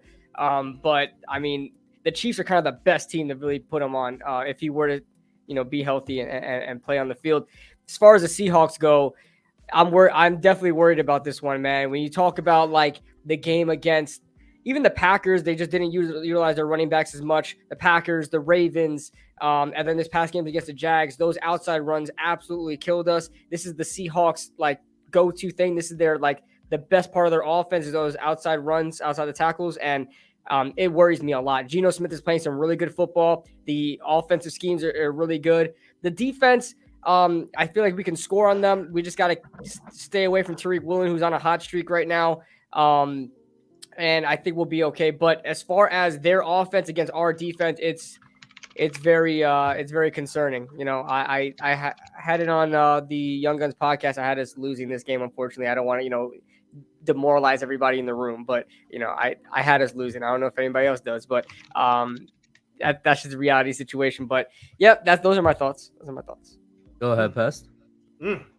I'm trying to like.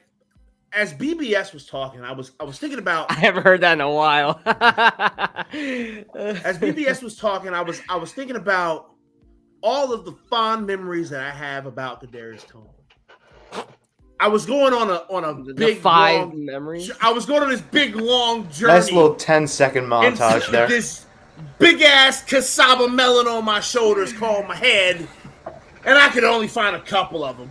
Right, and they were cool, but there was only a couple of them, and so like, are we really missing anything? Right. This isn't an indictment on how good of a player Kadarius Tony was. Mm-hmm. It is. I'm not gonna say was like he's past tense. Is. He's a great player. He's a fantastic football player from an athletic standpoint, but something ain't right.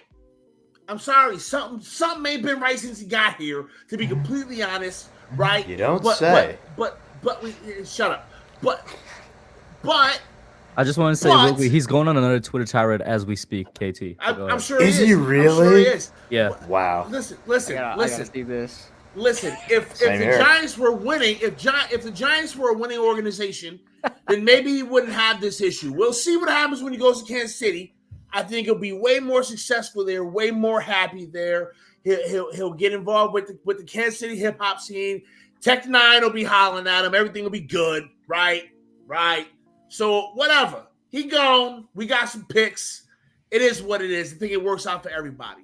For the Seahawks, here's the deal. I don't think that the New York Football Giants are a better team than the Seattle Seahawks, but I think that they are a tougher team than the Seattle Seahawks. I think the New York Football Giants are going to be ready to go out there and do what they do, which is kick your ass for 60 minutes. We're going to do everything we can. We're going to let the chips fall where they may. We're going to get on this field and we're going to fight for an hour. and we're gonna see what the score is when it's all said and done. And I don't know if the Seattle Seahawks are prepared to do that. I think they're prepared to do a lot of flashy, really innovative, cool ass shit offensively. That's going to trick our defense. That's going to trick our defense. But because I think that the Giants are a tougher team, not a better team, a tougher team, they're going to win this game. Okay? So there's my thoughts about this weekend. May the odds be ever in your favors. Let's go, Giants. So All right, That was a nice way to wrap that up there, Pest. I appreciate that. Nicely done, my man. so let's I'll get tell it, you, Tonio. I'll read you something that Jordan Renan said that kind of stuck up to me and got me kind of in a wormhole. My understanding on Tony was that he thought his hamstring was good. The Giants wanted to play it cautiously after he's had already a setback earlier this month. Makes sense to bring him back in the bye week, and there's a combo Wednesday. Combo meaning there was an altercation, and he was traded Thursday, right? So I'll say this. He's going to be great for Kansas City. He's going to do big things for them. He's going to be a big impact player. He wasn't a fit in this locker room because of the stuff that he did off the field. It was just too much. He was the thumb that he was a sore thumb that you could clearly see. Like I would have loved to see Tony, but you know what? It is what it is. We got good enough things out of him in terms of the trade value, because at the end of the day, he wasn't available for us, right? So Kansas City won that trade. We also won that trade. I think no sides lost that trade. We move on for him. We're still 6-1 without him. He's irrelevant. Again, it's an irrelevant situation. In terms of Seattle, it's like Spider-Man meme, looking at each other in the mirror and pointing at each other or whatever, because they're going to come out and they're going to have that 12 personnel, or they're going to have 21 personnel. They're only going to have 2 wide receivers at the same time on the field for the most part. And they're going to try to run the ball just like we're going to try to run the ball. The problem with us is, and like Pest said, toughness, right?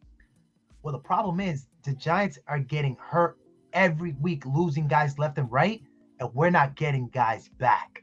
So to me, honestly, I don't care that we lose, because the real win is that we got the bye week coming up and we're going to be able to get healthy. Honestly, I just don't want to see Saquon taking another 30 snap plus game for this week. I want us to try to win without him getting that many touches. If we lose, let's look at the bigger picture, which is actually the playoff run that we're making, right? Like, let's see if we could do it.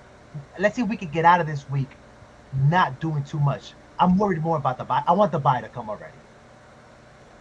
Okay. All right. Bringing up the bye week there. Go ahead, Rob.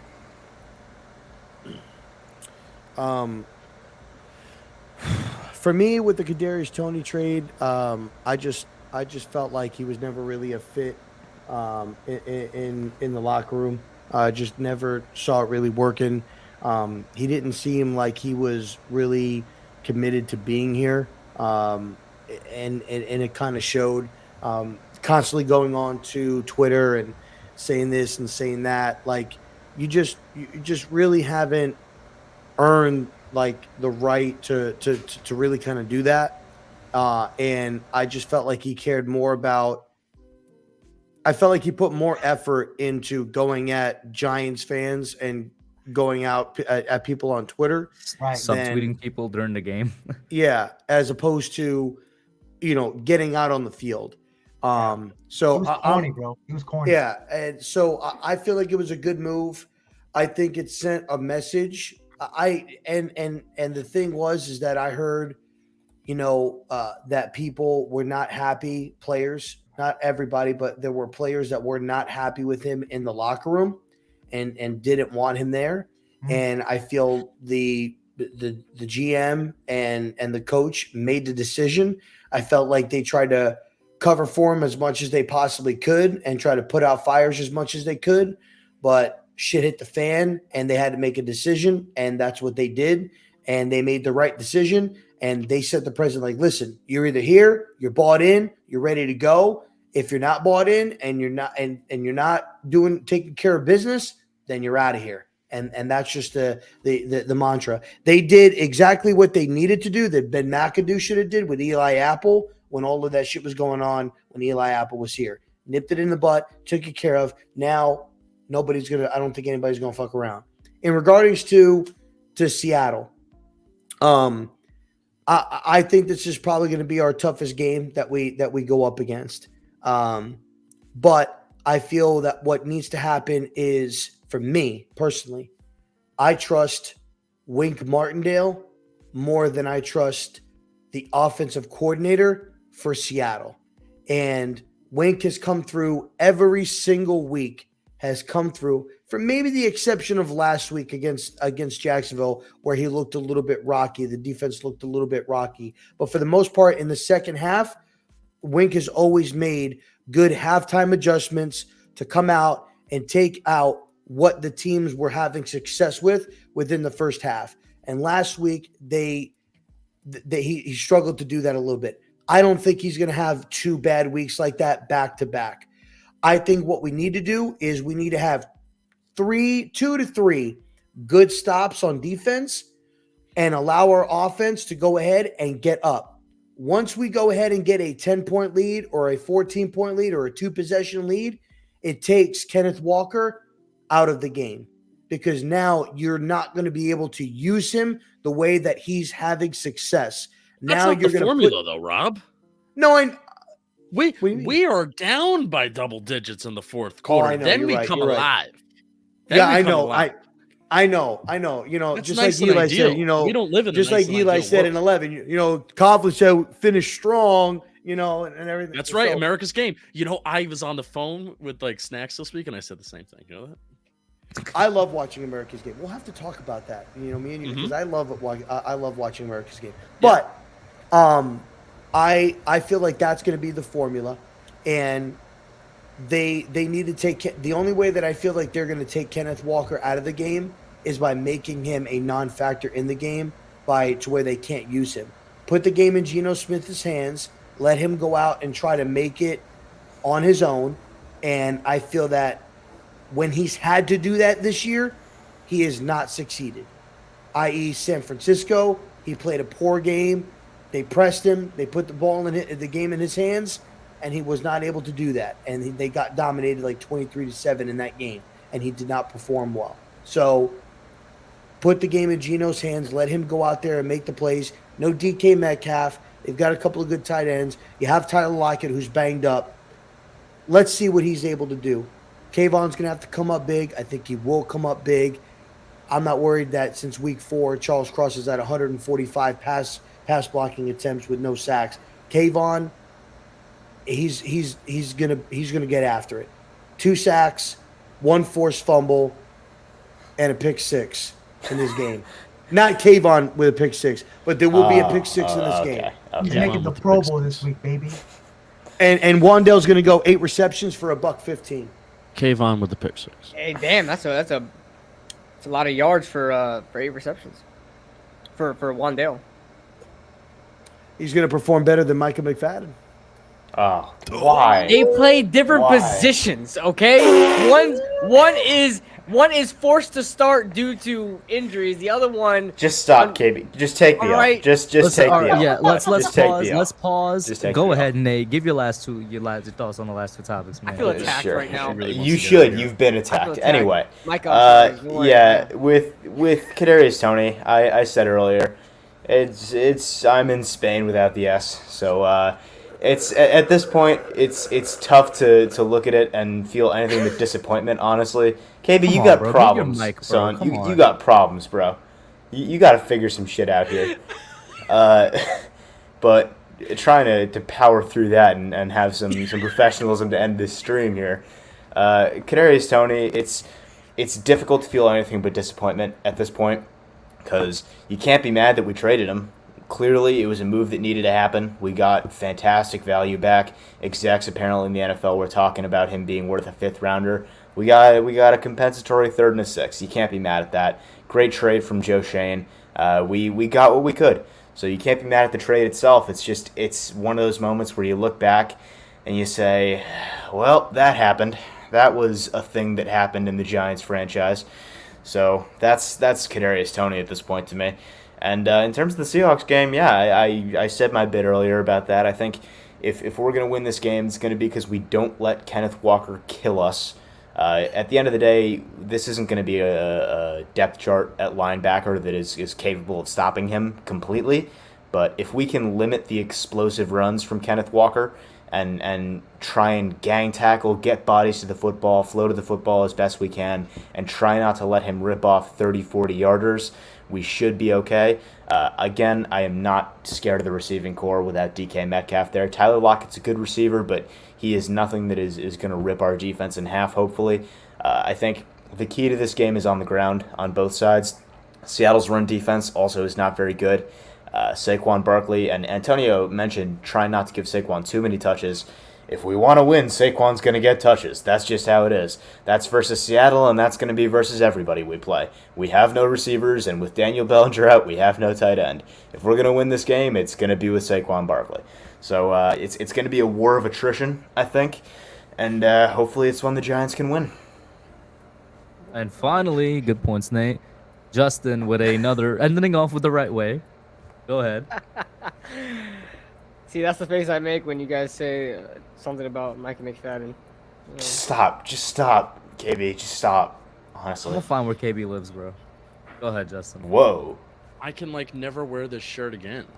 What are you gonna do with it? Are you just gonna put it in storage or You know what's Burn it. crazy? No, I'm You know wearing what's it. crazy? Is it I'm time wearing to it. apologize to Pat Leonard? No. No. Never. No. Never. No, No. no, because Never. there's a difference between the Giants are shopping Kadarius Tony. Right, and Right. taking That's what I was calls on saying. Kadarius Toney. Like, I As don't a think reporter, I don't think they were trying to trade him at that No. point in time. No. Exactly. You can't take credit because something happened in the offseason. It's happening now. Yeah, It's no. the Oh, season. he Come took on, the bro. opportunity to repost it. Oh, as he soon as did. It happened. He did. And He said it promote was his receipts. TikTok. And promote his TikTok, that scumbag. Yeah, I No, told and you guys. as a reporter, you should be held to that standard where Yeah. if you're gonna report something, and I kind of wish our beat reporters reported more stuff to why do we always have to find out from national people that news breaks and Blake Martinez Yeah. is cut and nobody knows why Blake Martinez is cut? We still didn't get a clear We answer still don't on know. that. Still don't know. It's BS. I love our beat reporter friends. They're awesome, but I mean, we kind of need a little bit more information. Where's my man out of them. State Arpleton, bro? I need to hit him. Art doesn't really break news a ton, but that's anyway. What a man. The Giants gave Kadarius boy. Toney every opportunity to be Kadarius Toney. This is even a regime that I don't even think they wanted him to begin with. I think Pat Leonard was correct. I think they were taking calls on Kadarius Toney over the summer.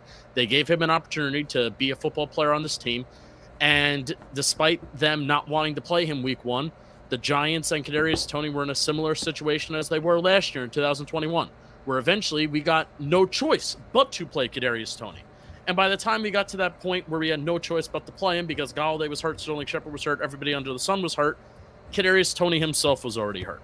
And all of the things that we question off the field, and the biggest being his commitment to the game of football, not the rap career, not this, not that, his commitment to growing and getting better in the game of football, that was enough to ship him out of here. So, sucks that we spent first-round pick on him. Sucks that it didn't work, but hopefully this third-round pick turns into a Hall of Famer, and then we ultimately win everything, right? Seahawks this week, I think it's going to be rainy. Weatherman Danny King, who has never been wrong on a weather report in his life, came on our show and said it's going to be kind of raining this week in Seattle. So I think it is going to have to be a gritty It game. always Nate, rains was in it you Seattle. just saying that it's going to be a gritty game? I said it was going to be a war of attrition, so yeah. A war of attrition, and grit is the same thing Yo, I to can me. never get that Star Wars. That's meme why I out of said my I'm head. agreeing with you. 1913 Giants win. 19, would you say? 1913. I know we're talking about the 1913. offense, but I think this is going to be a gritty game. Something's we wrong with can't your hear mic, you. bro. We haven't heard Thumbs you up for to the your last mic. I like that 5 minutes. score. Why did nobody tell me? I like that. I was trying not to be rude. I like that score a lot. Justin. 1913. And out that's of the kind curiosity, score I'm thinking about. how do we get to 19 in your mind? We score one touchdown, and then we have How do we 10, keep them at 13, 13? 16, 19. We have 4 field goals. How did enough. 4 field goals. Well, we Man, won. No, I 19 could see it. player of the week. We won 19-16 against Carolina. So 2 Micah, touchdowns. Micah McFadden scores a 2-point conversion. yes. I yes. think we Oh, see speak- more land than Speaking of that, play. you We want need to a talk safety. about You want to talk about position changes? Our former fullback, Cullen Gillespie, is now an inside linebacker. So there's that. What? Screw Earth Day. Wow. Cullen Gillespie went from being our Cullen fullback to the Gillespie, Seahawks inside linebacker. How did we so quickly go from Cullen Gillespie to Earth Day? How did that happen? You really don't know? Listen, I do not. What am I missing here? Only true Giants fans know. Well, Cullen that's a Gillespie. shame. That's a Cullen shame. Gillespie, when he was signed, we all found this video of him saying, "It's Earth Day, my dudes." Yeah. I need to see this now. Someone send me that. Someone post that and tag me. I don't even know how you missed that. It was Because everywhere. Cullen Gillespie for like does not 15 matter. Minutes. But the meme was everywhere for 15 minutes. Very much matters. It was Joe everywhere. Judge. Yeah. Oh God. Yeah. That's Joe Judge's Well, guy. because That's who that doesn't second love the fullback Giants' that gets second roster Wait, fullback? wait. He Yeah. had 2 fullbacks on the Yeah. team last year. What Yeah, was, he what was that? special to keep 2 fullbacks, you know. What was that? What was that last name? What was that last name? Gillespie. No. The Justin said. What was that last name you said? Joe Judge? Who the fuck is that? Bailey Zappi's QB coach. Are you kidding me? Oh. Bro, Bailey Zappi is not good. Joe Judge is not getting enough credit for turning this around. Justin, he deserves all why the credit. are you doing this right He now? deserves all the credit. Yo, Good job, Zappy- Bailey Zappi. Yo, I miss Joe Judge. imagine Zappy gets Justin, Mac Jones benched. I'm getting ready to come up to New Jersey. Stat. If you keep talking like Bro, this about this is Coach, somewhat who the off- fuck is that? This is somewhat off topic, but everybody was talking about when Bailey Zappi came in for Mac Jones after he was benched, and then Bailey Zappi threw a touchdown, and they're like, "Oh, I guess it's time to have a quarterback conversation." Judge. Are you kidding me? Bailey Zappi underthrew that easy touchdown that was almost about to be All right. tackled Let's at the not start 5-yard another line. conversation, KB. I Terrible gotta throw. go. Wait, I this is gotta the final go. point. This is the final point. Do you want to know why he underthrew that ball? Justin, I swear to God, Because it don't hung even in be the air like this forever. right now. Because Joe Judge told him to. And Yes. I'm sure he did. I hate you so much in this moment I'm sure right now. he did. He said, "Leave it Let's up wrap in it the up. air Alright. where it's possibly intercepted." wrap it up. With that being said, shout out to you be Events the tuning judge. in late. Good luck on your AP exams. You be the judge. Shout out to everybody in the chat. Too many I people like to name. that. Thank you all so much, and shout out to everybody on the panel. Y'all were all great. I love having y'all on. I enjoy it. But once again, shout out to everybody in the chat as well. Thank you so much. We're gonna end it out here. That's it for now. You guys know where to find each and every one of these gentlemen. If you don't, literally just look up their name on Twitter or YouTube. It's going to pop Right up. there. It's it's right right there. on the screen right now. Right there. Except Well, Nate. It just says Nate. I'm just Nate. I'm just Nate. It's chill. Hey, that's the face that Zappy made when he's like, yo, Judge says, yo, underthrow that ball. And Bailey Zappi, Bill Belichick goes up to him, yo, Zappy, why'd you underthrow that ball? Joe told me to.